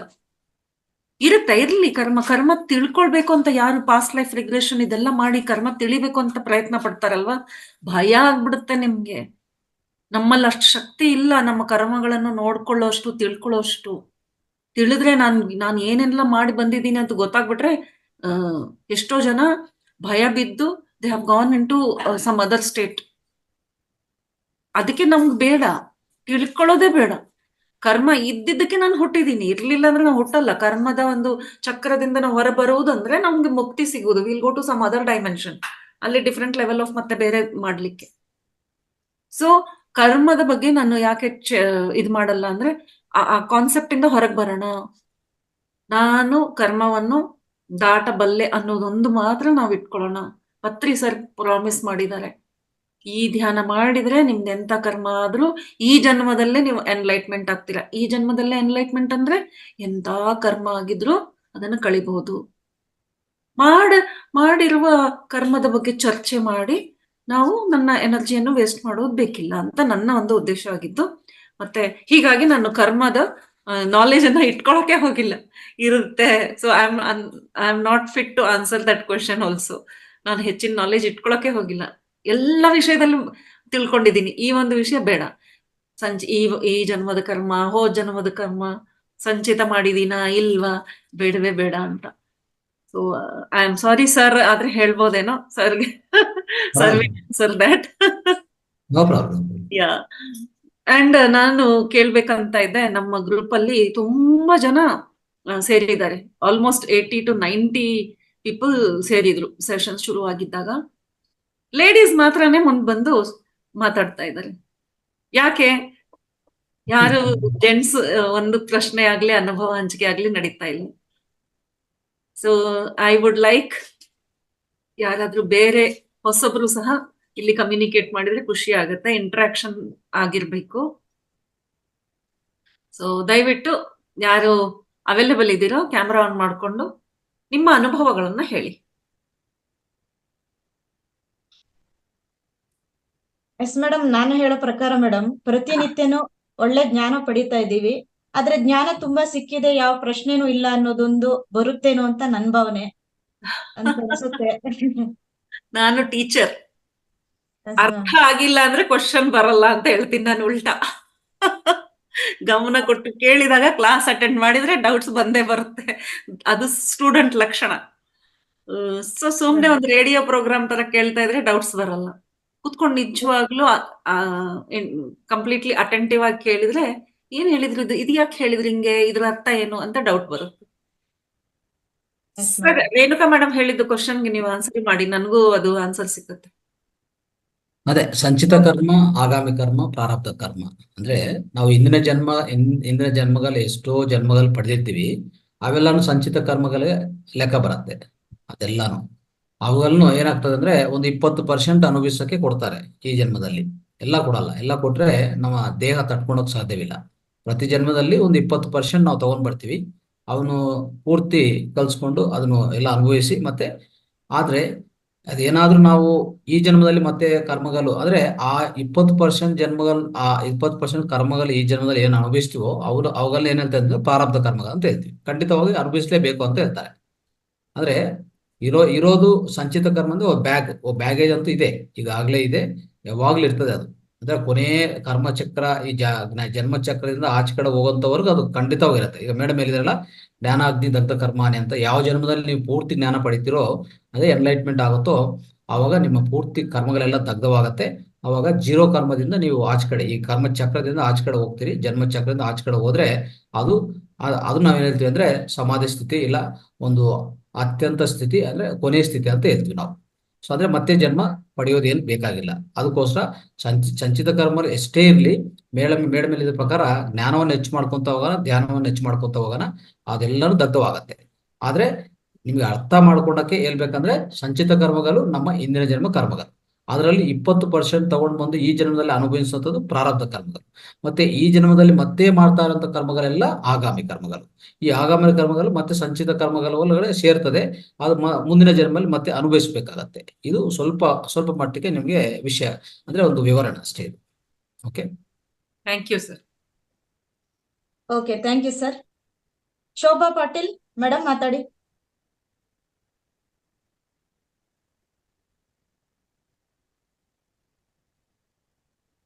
ಮೇಡಮ್ ಮಾತಾಡಿ. ನಮಸ್ತೆ ಮೇಡಮ್. ನಮಸ್ತೆ. ಅದು ಒಂದೇ ನನಗೆ ಗೋಪಾಲಕ ಅಂತ ಹೇಳಿದ್ರಲ್ಲ, ಅದ್ರ ಸ್ವಲ್ಪ ಡೆಫಿನೇಷನ್ ಏನೋ ಹೇಳಿದ್ರಿ, ಇನ್ನೊಂದ್ಸರಿ ಹೇಳಿ. ಗೋಪಾಲಕ ಆಗಿದ್ದು ಕೃಷ್ಣ. ಗೋ ಅಂದ್ರೆ ಇಲ್ಲಿ ಇಂದ್ರಿಯಗಳು. ಹಾ. ಗೋಪಾಲಕ ಅಂದ್ರೆ ಗೋವುಗಳನ್ನ ತನ್ನ ಹಿಡಿತದಲ್ಲಿ, ತನ್ನ ಕಂಟ್ರೋಲ್ ನಲ್ಲಿ ಇಟ್ಕೊಂಡ ಹಾಗೆ, ನಾವೇ ಆ ಆತ್ಮ, ನಾವೇ ಆ ಕೃಷ್ಣ, ನನ್ನ ಇಂದ್ರಿಯಗಳು ಅಂದ್ರೆ ನನ್ನ ಗೋವುಗಳನ್ನ ನಾನು ಹಿಡಿತದಲ್ಲಿ ಇಟ್ಕೊಳ್ತೇನೆ. ನಾನ್ ಧ್ಯಾನಕ್ಕೆ ಕೂತ್ಕೊಂಡ್ರೆ ಕೃಷ್ಣ ಹೇಗೆ ಕೊಳಲು ಬಾರಿಸಿದ ತಕ್ಷಣ ಗೋವುಗಳು ಬರುತ್ತೋ ಹಿಡಿತದಲ್ಲಿ, ನಾನು ಆತ್ಮ, ನಾನು ಕೂತ್ಕೊಂಡು ಧ್ಯಾನಕ್ಕೆ ಕೂತ್ಕೊಂಡ್ರೆ ನನ್ನ ಇಂದ್ರಿಯಗಳು ನನ್ನ ಹಿಡಿತದಲ್ಲಿ ಬರುತ್ತೆ. ಅದನ್ನ ಸೂಚಿಸ್ತಾ ಇದ್ರು. ಗೋ ಅಂದ್ರೆ ಇಂದ್ರಿಯಗಳು, ಗೋಪಾಲಕ ಅಂದ್ರೆ ಇಂದ್ರಿಯಗಳನ್ನು ನಿಗ್ರಹಿಸಿದವನು. ಹಾ. ಸೊ ಯಾರು ಆ ಗೋಪಾಲಕ? ನಾವೇ ಆ ಗೋಪಾಲಕ, ನಾವೇ ಕೃಷ್ಣ. ಹೇಗ್ ಹಿಡ್ಕೊಳ್ತಾ ಇದೀವಿ? ನಮ್ಗೀಗ ಕೊಳಲ್ ಬೇಕಿಲ್ಲ, ನಾವು ಧ್ಯಾನಕ್ಕೆ ಕೂತ್ಕೊಂಡ್ರೆ ನಮ್ಮ ಇಂದ್ರಿಯಗಳನ್ನ ನಾವು ಹಿಡಿತದಲ್ಲಿ ಇಟ್ಕೊಳ್ತಾ ಇದೀವಿ. Thank you madam, thank you, ಧನ್ಯವಾದಗಳು. ಓಕೆ, ಶೋಭಾ ಪಾಟೀಲ್ ಮೇಡಮ್ ಧನ್ಯವಾದಗಳು. Thank you. ಜಗದೀಶ್ ಸರ್ ಮಾತಾಡಿ. ನಮಸ್ತೆ ಮೇಡಮ್. ನಮಸ್ತೆ ಸರ್. ತುಂಬಾ ಅದ್ಭುತವಾದ ಒಂದು ವಿಷಯ ತಿಳಿಸ್ಕೊಡ್ತಾ ಇದ್ರು ಮೇಡಮ್. ನಿನ್ನೆ ಸನ್ನಿವೇಶ, ಭಾಗವತ ಸನ್ನಿವೇಶಗಳು ಇವತ್ತಿನ ದಿನದ್ದು ತುಂಬಾ ಚೆನ್ನಾಗಿ ತಿಳಿಸ್ಕೊಟ್ರಿ. ಇಲ್ಲಿ ಎಲ್ಲಾ ಕಥೆಗಳ ಒಂದು ನೀತಿಯ ಸಾರ ಅಂದ್ರ ಸತ್ಯ, ನ್ಯಾಯ, ನೀತಿ, ಧರ್ಮ ಅನ್ನೋದನ್ನು ಅದೇ ಕೊನೆಗೆ ಜಯ ಸಾಧಿಸುತ್ತೆ. ಎಲ್ಲವೂ ಕರ್ಮಗಳೆಲ್ಲವೂ ಈ ಒಂದು ಧ್ಯಾನದ ಮಾಡೋದ್ರಿಂದ ನಶಿಸಿ ಹೋಗುತ್ತೆ ಅಂತ ತಿಳಿಸ್ಕೊಟ್ರಿ. 16,000 ಗೋಪಿಕೆಯರು ಅಂತ ಹೇಳಿದ್ರಿ. ಅದು ಆಗಿನ ಸಮಯದಲ್ಲಿ 16,000 ಜನಸಂಖ್ಯೆ ಅಂತ ಹೇಳಿದ್ರಿ ಮೇಡಮ್. ಅದು ಹೇಗೆ? ಅದು ಗೋಪಿಕೆಯರು ಮತ್ತು 16,000 ಅಂತ ಯಾವಾಗ್ಲೂ ಹೇಳ್ತಾ ಬಂದಿದ್ದಾರೆ. ಆದ್ರೆ 16,000 ಜನಸಂಖ್ಯೆನೇ ಇತ್ತು, ಅದಕ್ಕೆ ರಾಜ ಕೃಷ್ಣ ಆಗಿದ್ದ ಅಂತ ಹೇಳಿದ್ರು. ಅದು ಸ್ವಲ್ಪ ತಿಳಿಸ್ಕೊಡಿ ಮ್ಯಾಮ್ ಹೇಗೆ ಅಂತ. ಎಷ್ಟು ಅದ್ಭುತವಾದ ವಿಚಾರ ಅಲ್ವಾ ಅದು. ನಾವು ಗೋಪಿಕೆಯರು ಅಂದ್ರೆ ಬರೀ ಸ್ತ್ರೀಯರು ಅಂತ ಅನ್ಕೊಂಡಿದ್ವಿ. ಆದ್ರೆ ಒಬ್ಬ ರಾಜನ ಹೆಂಡತಿಯರು ಅಂತಂದ್ರೆ ಅವನ ಪ್ರಜೆ, ರಾಜ ಪುರುಷ, ಪ್ರಜೆ ಸ್ತ್ರೀ. ತತ್ವ ಮಾತಾಡ್ತಾ ಇದೀವಿ ಇಲ್ಲಿ. ಸ್ತ್ರೀ ಪುರುಷ ಅಂದ್ರೆ ಶರೀರ ಅಲ್ಲ, ಪ್ರಕೃತಿ ಪುರುಷ, ಹಾಗೇನೆ ಮನುಷ್ಯ ಎಲ್ಲರೂ ಸ್ತ್ರೀಯರು. ಸೊ ಆ ಒಂದು ಕಾನ್ಸೆಪ್ಟ್ ಅಲ್ಲಿ ಇದನ್ನ ಹೇಳಲಾಗಿತ್ತು ಅಂತ ಮಾಸ್ಟರ್ ಹೇಳ್ತಾ ಇದ್ದಾರೆ. 16,000 ಗೋಪಿಕೆಯರು ಅಂದ್ರೆ ಆ ಸಮಯದಲ್ಲಿ ಅಲ್ಲಿ ದ್ವಾರಕೆಯಲ್ಲಿ 16,000 ಜನಸಂಖ್ಯೆ ಆಗಿದ್ದು, ಕೃಷ್ಣನೊಬ್ಬ ರಾಜನಾಗಿದ್ದು ಅವರನ್ನೆಲ್ಲ ರಕ್ಷಿಸಿದ್ದಾನೆ, ಕಾಪಾಡಿದ್ದಾನೆ, ಅವರನ್ನು ನೋಡ್ಕೊಂಡಿದ್ದಾನೆ, ಅವರಿಗೆಲ್ಲ ಪ್ರೀತಿ ಕೊಟ್ಟಿದ್ದಾನೆ, ಪ್ರತಿಯೊಬ್ಬರ ಜೊತೆಗೂ ಇದ್ದನು. ಅಂದ್ರೆ ರಾಜನಾಗಿ ಪ್ರತಿಯೊಬ್ಬರ ಮನೆಗೆ ಹೋಗಿ ಅವರ ಆಗು ಹೋಗುಗಳು, ಅವರ ಕಷ್ಟ ನಷ್ಟಗಳನ್ನ ಶೇರ್ ಮಾಡ್ತಾ ಇದ್ರು. ಈಗಿನ ರಾಜನ ತರ ಅಲ್ಲ. ಇದಕ್ಕೆ ಮತ್ತೆ ಪೂರಕವಾಗಿ ನಮ್ಗೆ ಆನ್ಸರ್ ಇದೆ. ಈ ತರ ಒಬ್ಬ ರಾಜ ಮನೆಗೆ ಹೋಗ್ತಾನ? ಬಡವ ಇದ್ದಂದ್ರೆ ಅವನ್ ಬಡವನ ಮನೆಗೆ ಹೋಗ್ತಿದ್ನ ರಾಜ ಅಂದ್ರೆ? ಎಸ್, ಹೋಗ್ತಾ ಇದ್ರು. ಆಗಿನ ಕಾಲದ ರಾಜನ ಮನಸ್ಥಿತಿ ನಮ್ಗೆ ಅರ್ಥ ಆಗ್ಲಿಕ್ಕೆ ಸಾಧ್ಯವೇ ಇಲ್ಲ. ನಾವ್ ಯಾವ ಲೋಕದಲ್ಲಿದೀವೋ, ಯಾವ ಪರಿಸ್ಥಿತಿಗಳಲ್ಲಿದೀವೋ ನಾವು ಕಲ್ಪನೆನೂ ಮಾಡಕ್ಕಾಗಲ್ಲ. ಅದನ್ನ ತಿಳಿಸ್ಲಿಕ್ಕೆ ಈ ತರದ ಒಂದು ಕತೆ ಇತ್ತು. ಆಗಿನ ಸಮಯದ ರಾಜ ಹೇಗಿದ್ದನು ಅನ್ನುವುದಕ್ಕೆ ಈ ತರದ ಒಂದು ಕತೆ ಹೇಳಿದ್ರು. ಹೆಂಡತಿಯರಂತೆ ಸಾಕ್ತಾ ಇದ್ನು ರಾಜ. ಎಷ್ಟು ಒಳ್ಳೆಯವನಿದ್ದ ಅಂದ್ರೆ ಎಲ್ಲರನ್ನು ತನ್ನ ಹೆಂಡತಿ ಮಕ್ಕಳಂತೆ ನೋಡ್ಕೊಂಡ ಅಂತ ಹೇಳ್ತಾರಲ್ಲ ಕತೆಗಳಲ್ಲಿ. ಸೊ ರಾಜನು, ಕೃಷ್ಣನು ಒಬ್ಬ ರಾಜನಾಗಿದ್ದು ಎಲ್ಲರನ್ನು ಸಮಾನವಾಗಿ ತನ್ನ ರಕ್ಷಣೆಯಲ್ಲಿ ಇಟ್ಕೊಂಡಿದ್ದ. ಹೆಂಡತಿ ಮಕ್ಕಳ ತರ ನೋಡ್ಕೊಳ್ಳೋದಂದ್ರೆ ನಿಜವಾಗ್ಲೂ ಹೋಗಿ ಹೆಂಡತಿ ತರ ಸಂಪರ್ಕ ಇಟ್ಕೊಳ್ತಾ ಇದ್ದಿಲ್ಲ ರಾಜ. ಅದು ನಮ್ಮ ಕೆಟ್ಟ ಬುದ್ಧಿಯ ವಿಚಾರಗಳು. ಹೆಂಡತಿ ಅಂದ ತಕ್ಷಣ ಗಂಡ ಹೆಂಡತಿ ಅಂತ ಮತ್ತೆ ಫಿಸಿಕಲ್ ರಿಲೇಶನ್ಶಿಪ್ ನಮ್ಮ ಮನಸ್ಸಿಗೆ ಬರುತ್ತೆ. ಅದಲ್ಲ ಅಂತ ಹೇಳ್ತಾ ಇದ್ದಾರೆ. ಇದು ಮತ್ತೆ ಕತೆ ಆದ್ರೆ, ಕೃಷ್ಣ ಮತ್ತು ಪಾಪ್ಯುಲೇಷನ್ ಕತೆ ಆದ್ರೆ, ನಿಜವಾದದ್ದೇನು ಅಂತಂದ್ರೆ ಆತ್ಮ ಸ್ವರೂಪವಾದ ಕೃಷ್ಣ ಎಲ್ಲರನ್ನೂ ನನ್ನವರಾಗಿ ನೋಡ್ಕೊಂಡು, ನನ್ನ ಸುತ್ತಮುತ್ತ ಇರುವ ಎಲ್ಲ ಪಾಪ್ಯುಲೇಷನ್ ನೋಡಿ, ಅಂದ್ರೆ ಇಡೀ ಭಾರತ ದೇಶ ನನ್ನದು, ಇಡೀ ವಿಶ್ವವೇ ನನ್ನದು, ನಮ್ಮೆಲ್ಲರನ್ನು ನಾನು ಕಾಪಾಡ್ಕೊಳ್ಬೇಕು. ನಾನ್ ರಾಜ, ಇಲ್ಲಿ ಕೃಷ್ಣ ಯಾರು? ನಾನು ಎಲ್ಲರೂ ಒಳಿತಿಕ್ಕಾಗಿ ನಾನು ಮಾಡ್ಬೇಕು ಕೆಲಸ. ಇನ್ನೂ ಆಳವಾಗಿದೆ, ಈ ಪುಸ್ತಕ ಓದಿ ಗೊತ್ತಾಗತ್ತೆ. ಅವ್ರು ಹೇಳ್ತಾರೆ ಎಲ್ಲರೂ ನನ್ನ ಹೆಂಡತಿ, ನನ್ನ ಮಕ್ಕಳು ಅಂತ ತಿಳ್ಕೊಂಡ್ರೆ ನೀವು ಹೆಂಗೆ ಕಾಪಾಡ್ಬೇಕು? ಭೂಮಿ ಮೇಲೆ ಇದ್ದವರು ಎಲ್ಲನೂ ಪ್ರಜೆಗಳು ಅಂದ್ರೆ ಇಲ್ಲಿ ಬರೀ ಮನುಷ್ಯರಲ್ಲ, ಪ್ರಾಣಿ ಪಕ್ಷಿನೂ ಬಂತು. ಎಲ್ಲರೂ ಒಳಿತಿಕ್ಕಾಗಿ ನಾನು ಕೆಲಸ ಮಾಡ್ಬೇಕು. ನಾನು ಎಲ್ಲರ ಗಂಡ ಅಂದ್ರೆ ಅವ್ರ ಆಗು ಹೋಗುಗಳು, ಅವ್ರಿಗೆ ಕಷ್ಟ ನಷ್ಟ ಎಲ್ಲ ನಾನ್ ನೋಡ್ಕೊಳ್ಬೇಕು. ಅವ್ರಿಗೇನು ನೋವಾಗದಂತೆ ನಾನ್ ನೋಡ್ಕೊಳ್ಬೇಕು. ಎಂತ ದೊಡ್ಡ ಮಾತು ಇದು. ಇದನ್ನ ಧ್ಯಾನಿ ಮಾತ್ರ ಅರ್ಥ ಮಾಡ್ಕೊಳ್ಲಿಕ್ಕೆ ಸಾಧ್ಯ. ಮೇಲ್ನೋಟಕ್ಕೆ ಮಾತಾಡಿದ್ರೆ ಇದ್ರ ಅರ್ಥನೇ ಬೇರೆ ಕಡೆಗೆ ಹೋಗ್ಬಿಡುತ್ತೆ. ಸೊ ಧ್ಯಾನಕ್ಕೆ ಬನ್ನಿ, ಧ್ಯಾನ ಮಾಡಿ ಆಮೇಲೆ ಕೂತ್ಕೊಂಡು ಈ ಕತೆ ಕೇಳ್ಬೇಕು. ಆವಾಗ್ಲೇ ಸ್ವಲ್ಪ ಅರ್ಥ ಆಗುತ್ತೆ. Okay, thank you very much. Beautiful question. ಇದು ಖಂಡಿತವಾಗ್ಲೂ ಎಲ್ಲರ ಮನಸ್ಸಲ್ಲಿ ಸುತ್ತುತ್ತೆ ಈ ಮಾತು. ಇವಾಗ ಏನಿದು ಪಾಪ್ಯುಲೇಷನ್ ಅಂತ ಹೇಳ್ಬಿಟ್ರಲ್ಲ ಅಂತ ನನಗೂ ಫಸ್ಟ್ ಟೈಮ್ ಹಂಗೆ ಅನ್ಸಿತ್ತು. ಅಯ್ಯಪ್ಪ, ಈ ಆಂಗಲ್ ಇಂದ ನೋಡೇ ಇಲ್ವಲ್ಲ ಈ ಕತೆನ ನಾನು ಅಂತ. ಸೊ ತುಂಬಾ ಚೆನ್ನಾಗಿದೆ. ಯಾಕೆಂದ್ರೆ ಇದು ಒಂದು ಧ್ಯಾನಿಯ ಅನುಭವವಾಗಿದ್ದರಿಂದ ಅವ್ರು ನೋಡುವ ನೋಟ ತುಂಬಾ ವಿಸ್ತೃತವಾಗಿರುತ್ತೆ. ಆವಾಗ್ಲೇ ನಮ್ಗೆ ಜ್ಞಾನ, ಇದಕ್ಕೆ ಜ್ಞಾನ ಅಂತ ಹೇಳೋದು. Thank you very much. ತುಂಬಾ ಒಳ್ಳೆ ಪ್ರಶ್ನೆ ಕೇಳಿದ್ರಿ. ಧನ್ಯವಾದಗಳು. Thank you madam. Thank you. ಧನ್ಯವಾದಗಳು. Thank you sir. Deepa madam. ನಮಸ್ತೆ ಮೇಡಮ್. ನಮಸ್ತೆ ಗುರುಜಿ. ಇವತ್ತಿನ ಕ್ಲಾಸ್ ಅಲ್ಲಿ ನಾವು 4 ಕಥೆಗಳನ್ನ ತಿಳ್ಕೊಂಡ್ವಿ. ಕೃಷ್ಣನ ರಾಸಲೀಲೆ, ಕೃಷ್ಣ ಗೋಪಾಲಕ, ಮತ್ತೆ ಕೃಷ್ಣ ಕಿರುಬೆರಳಲ್ಲಿ ಬೆಟ್ಟವನ್ನೇ, ಗೋವರ್ಧನ ಗಿರಿಯನ್ನ ಎತ್ತಿದ್ದು, ಮತ್ತೆ ಕಂಸ ಮತ್ತು ಶಿಶುಪಾಲನ ಕಥೆ. ಇಷ್ಟೆಲ್ಲ ನಾವು ತಿಳ್ಕೊಂಡಾಗ ಕೃಷ್ಣನ ರಾಸಲೀಲೆಯಲ್ಲಿ ನಾವು ಆತ್ಮಸಂಧಾನ ಮಾಡ್ಕೋಬೇಕು. ನಾವೆಲ್ಲರೂ ಸ್ತ್ರೀ ರೂಪಿಗಳು, ಪ್ರಕೃತಿ ಮಾತ್ರ ಪುರುಷ. ಪ್ರಕೃತಿ ಅಂತಂದ್ರೆ ಪರಮಾತ್ಮ. ಮತ್ತೆ ಕೃಷ್ಣ ಗೋಪಾಲಕ, ಹಸುನೇ ಯಾಕೆ ಅಲ್ಲಿ ತಗೊಂಡ್ರು ಅಂತ ಹೇಳಿದ್ರಲ್ಲ ಮೇಡಮ್. ಹಸುವಿನ ಹಾಲಲ್ಲಿ ಅಮೃತಮಯಿ ಶಕ್ತಿ ಇದೆ ಅಂತ ಹೇಳಿದ್ರಿ. ಒಂದು ವಿಷದ ಇಂಜೆಕ್ಷನ್ ಸಹ ಕೊಟ್ಟಾಗ ಅಲ್ಲಿ ವಿಷ ಅಂತ 1% ಅದು ಹಸುವಿನಲ್ಲಿ ತೋರಿಸ್ಲಿಲ್ಲ, ಅದು ಸಹ ಅಮೃತ ಆಯ್ತು ಅಂತ ಹೇಳಿದ್ರಿ. ಅದಕ್ಕೋಸ್ಕರ ಅಲ್ಲಿ ಹಸುವನ್ನೇ ತಗೊಂಡ್ರು ಅಂತ ನೀವ್ ಹೇಳಿದ್ರಿ ಮೇಡಮ್. ಅದು ತುಂಬಾನೇ ಚೆನ್ನಾಗಿತ್ತು. ನಾವ್ ಯಾವಾಗ್ಲೂ ಶುದ್ಧ ಸಾತ್ವಿಕವಾದ ಮನುಷ್ಯನ ಮತ್ತು ಪ್ರಾಣಿಯ ಜೊತೆಗೇನೆ ನಾವ್ ಇರ್ಬೇಕು ಅಂತ ನಾವ್ ಅಲ್ಲಿ ತಿಳ್ಕೊಂಡ್ವಿ ಮೇಡಮ್. ಮತ್ತೆ ಗೋವುಗಳ ಅಂತಂದ್ರೇನೆ ಇಂದ್ರಿಯಗಳು. ಕೊಳಲು ನುಡಿಸಿದಾಗ ಹಸಿ ಎಲ್ಲ ಬರ್ತಾ ಇತ್ತು. ನಾವೆಲ್ಲರೂ ಗೋಪಾಲಕರಾಗ್ಬೇಕು ಅಂತ ಹೇಳಿದ್ರಿ. ಧ್ಯಾನ ಮಾಡಿದ್ರೆ ನಾವ್ ಇಂದ್ರಿಯಗಳನ್ನ ಮತ್ತೆ ಮನಸ್ಸನ್ನ ಹತೋಟಿಯಲ್ಲಿ ಇಟ್ಕೋಬಹುದು. ಆತ್ಮ ಸ್ವರೂಪಿ ಆದ್ರೆ ಆತ್ಮ ದರ್ಶನ ಆಗುತ್ತೆ ಅಂತ ತುಂಬಾ ಚೆನ್ನಾಗಿ ಅರ್ಥ ಆಯ್ತು ಮೇಡಮ್. ಅನುಸಂಧಾನ ಯಾರನ್ನು ಅನುಸಂಧಾನ ಮಾಡ್ತೀವಲ್ಲ ಅವ್ರ ಜೊತೆಗೇನೆ ನಾವು ಐಕ್ಯವಾಗಬಹುದು ಅಂತ ತಿಳ್ಕೊಂಡ್ವಿ. ಯಾವ ದೇವ್ರನ್ನ ನೆನೆಸ್ತೀವೋ, ಯಾವ ಒಂದು ಮನುಷ್ಯನ ನಾವ್ ನೆನೆಸ್ಕೊಂತೀವೋ ಅದೇ ರೂಪದಲ್ಲಿ ನಾವ್ ಅದ್ರ ಜೊತೆಗೇನೆ ನಾವ್ ಇರ್ತೀವಿ ಅಂತ ನಾವ್ ತಿಳ್ಕೊಂಡೆ ಮೇಡಮ್. ಕೃಷ್ಣ ಕಿರುಬೆರಳಲ್ಲಿ ಗೋವರ್ಧನ ಗಿರಿಯನ್ನ ಎತ್ತಿದಾಗ ನಾವ್ ಅಲ್ಲಿ ಆತ್ಮ ಸ್ವರೂಪದಲ್ಲಿ ಇದ್ದಾಗ, ಧ್ಯಾನದಲ್ಲಿ ಇದ್ದಾಗ ನಾವ್ ಏನ್ ಬೇಕಾದ್ರೂ ಮಾಡ್ಬೋದು. ಎಂತ ಕಷ್ಟನೇ ಇದ್ರೂನು ಸಹ ನಾವು ಒಂದು ಬೆರಳಲ್ಲಿ ಚುಟ್ಕೆ ಹೊಡೆದಾಗ ನಾವ್ ಹೆಂಗೆ ಅದು ಕಷ್ಟ ದೂರ ಆಗುತ್ತಲ್ಲ ಆ ತರ ದೂರ ಆಗುತ್ತೆ ಅಂತ ನಾನ್ ತಿಳ್ಕೊಂಡೆ ಮೇಡಮ್. ಪ್ರತಿ ಸರಿ ಕೃಷ್ಣನ್ ಒಂದ್ ಸೀರಿಯಲ್ ಅಲ್ಲಿ ನೋಡ್ಬೇಕಾದಾಗ ಅವನ್ ಚುಟ್ಕೆ ಹೊಡಿತಾನೆ. ಚುಟ್ಕೆ ಹೊಡಿದ ತಕ್ಷಣ ಅದ್ ಏನಾಗುತ್ತೆ ಅಂತಂದ್ರೆ ಅಲ್ಲಿಂದ ಫಸ್ಟ್ ದುಷ್ಟಶಕ್ತಿಗಳು ಓಡ್ ಹೋಗ್ಬೋದು, ಮತ್ತೆ ಏನೇ ಕಷ್ಟ ಇದ್ರೂ ಸಹ ಓಡ್ ಹೋಗ್ಬೋದು ಅಂತ ನಂಗೆ ಆ ಕತೆ ಕೇಳಿದಾಗ ಅರ್ಥ ಆಯ್ತು ಮೇಡಮ್. ಮತ್ತೆ ಕಂಸ ಯಾರಿಗೋಸ್ಕರ ಅಂದ್ರೆ ಕೃಷ್ಣ ಇದು ಕಂಸ ಜನ್ಮ ತಗೊಂಡಿದ್ದು ಕೃಷ್ಣನ ಒಂದು ಕಂಸನ ಸಂಹಾರಕ್ಕೋಸ್ಕರ ಕೃಷ್ಣ ಜನ್ಮ ತಗೊಂಡಿದ್ದು ಅಂತ ಹೇಳಿದ್ರಿ ಮೇಡಮ್. ಭಗವಂತ ಯಾರನ್ನೂ ಬಿಡೋದಿಲ್ಲ. ತಪ್ಪು ಮಾಡಿದಾಗ ಶಿಕ್ಷೆ ಖಂಡಿತ ಇದ್ದೇ ಇರುತ್ತೆ. ಮತ್ತೆ ಶಿಶುಪಾಲನ ಕಥೆಯಲ್ಲೂ ಸಹ 100 ತಪ್ಪು ಮಾಡಿದ್ರು ಸಹ 101ನೇ ತಪ್ಪು ಮಾಡಿದಾಗ ಅಲ್ಲಿ ಶಿಕ್ಷೆ ಖಂಡಿತ ಇರುತ್ತೆ. ಅವಾಗ ಸುದರ್ಶನ ಚಕ್ರವನ್ನ ಭೇದಿಸಿ ಅವನ ಒಂದು ಕುತ್ತಿಗೆಯನ್ನ ಕಟ್ ಮಾಡ್ತಾರೆ ಅಂತ ಹೇಳಿದ್ರಿ ಮೇಡಮ್. ತುಂಬಾನೇ ಚೆನ್ನಾಗಿತ್ತು. ಇದು ರಾಸಲೀಲೆ ಬಗ್ಗೆ ಹೇಳಿದಾಗ ಹಿಂದೆ ದ್ವಾಪರ ಯುಗದಲ್ಲಿ ಮಾತ್ರ ಆಗ್ತಾ ಇತ್ತು. ನನ್ಗೆ ಅನ್ಸುತ್ತೆ ಈಗ ನಮ್ ಝೂಮ್ ಕ್ಲಾಸ್ ಅಲ್ಲಿ ನಮ್ಮ ರಂಗನಾಥ್ ಗುರುಜಿ ಮಾಡ್ದಾಗೂ ಸಹ ಇಲ್ಲಿ ರಾಸಲೀಲೆ ಆಗ್ತಾ ಇರುತ್ತೆ. ಇಲ್ಲಿ ಸಹ ಅನುಸಂಧಾನ ಆಗ್ತಾ ಇರುತ್ತೆ ಅಂತ ನನ್ಗನ್ಸುತ್ತೆ. ಈ ತರ ಪ್ರತಿಯೊಂದು ಇದ್ರಲ್ಲೂ ಆಗ್ಬೇಕು ಮೇಡಮ್. ಝೂಮ್ ಕ್ಲಾಸ್ ಅಲ್ಲಿ ಸಹ ನಾವ್ ರಾಸಲೀಲೆ ಅಂದ್ರೆ ಕಾಡಲ್ಲೇ ಹೋಗಿ ಆಗ್ಬೇಕು ಅಂತ ಏನಿಲ್ಲ. ಈ ತರ ಝೂಮ್ ಕ್ಲಾಸ್ ಅಲ್ಲೂ ಸಹ ರಾಸಲೀಲೆಗಳಾಗ್ಬೇಕು ಅಂತ ನಾನ್ ಕೇಳ್ಕೊಂತೀನಿ ಮೇಡಮ್. ಅದು ನಂಗೆ ಅನ್ನಿಸ್ತು ಈ ತರ ಕ್ಲಾಸ್ ಅಲ್ಲಿ. Thank you madam. Thank you Guruji. Thank you.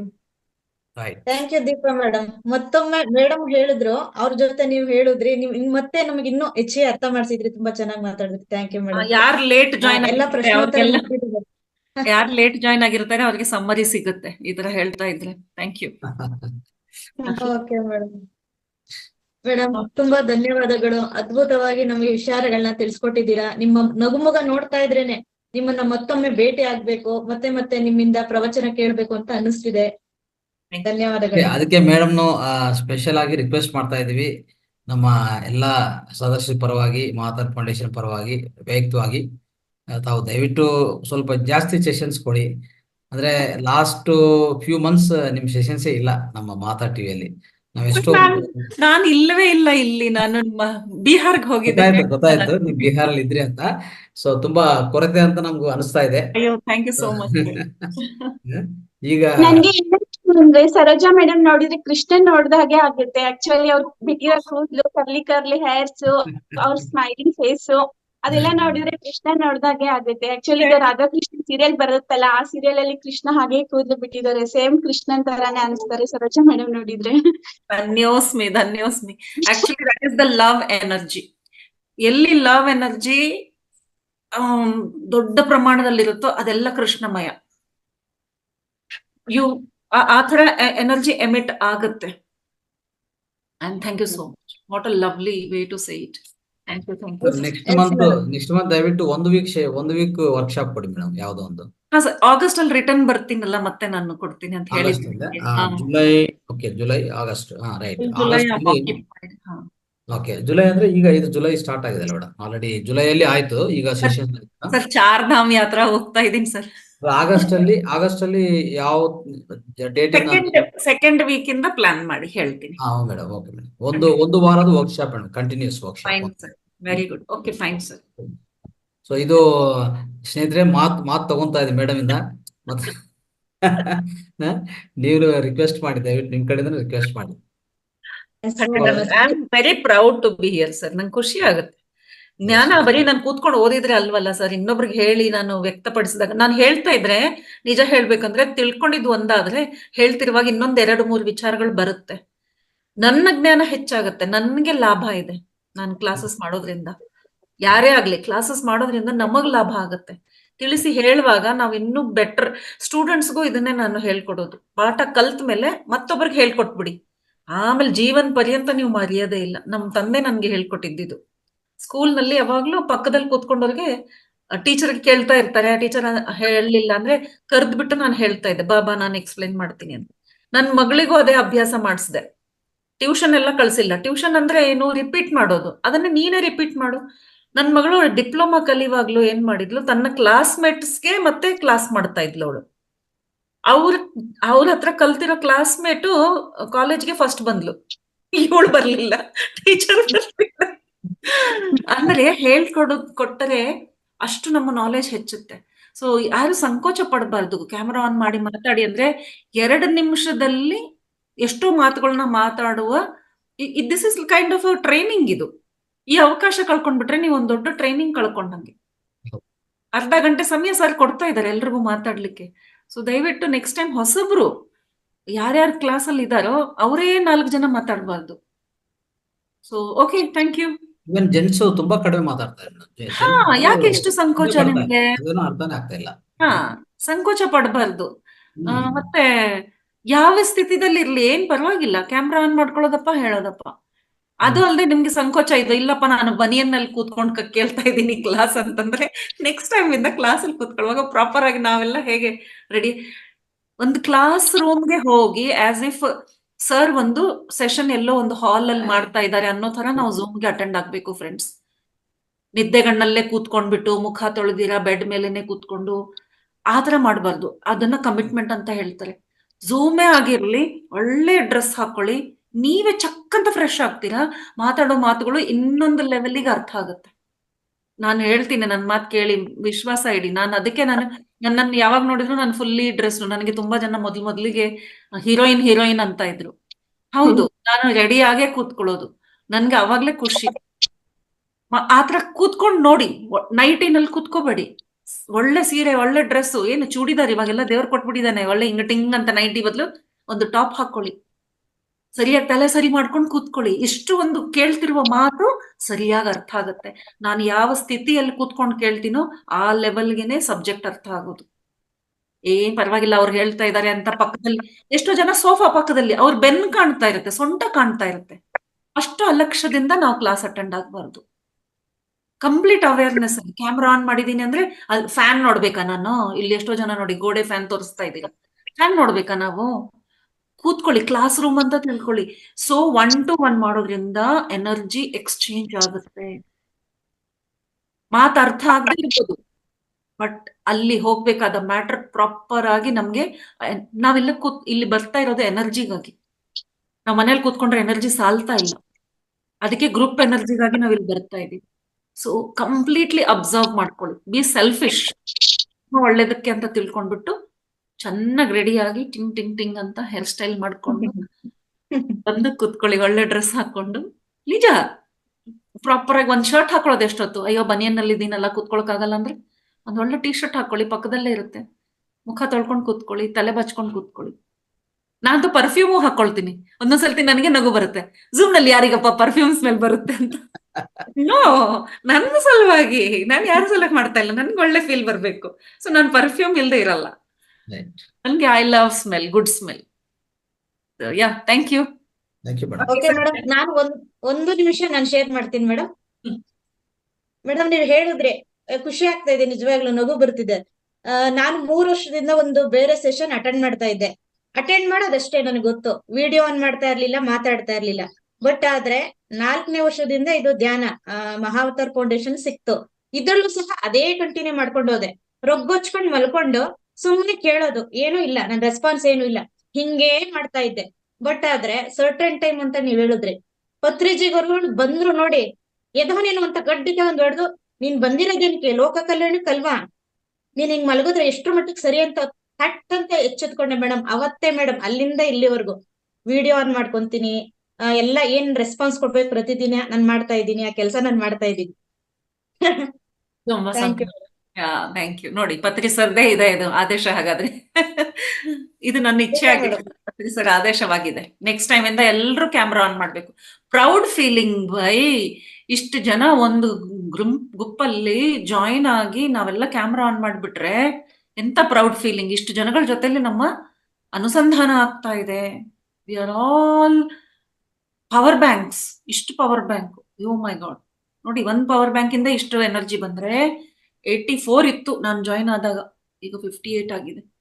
ಅಷ್ಟು ಪವರ್ ಬ್ಯಾಂಕ್ಸ್ ಇದೀವಿ. So please make use of it. Thank you sir. Sir topic ಆಗ್ಲಿ ಈಗ. ಓಕೆ ಆಯ್ತು sir, madam. Thank you very much. Thank you madam. Thank you ಹೃತ್ಪೂರ್ವಕ ಧನ್ಯವಾದಗಳು. Thank you. Thank you madam.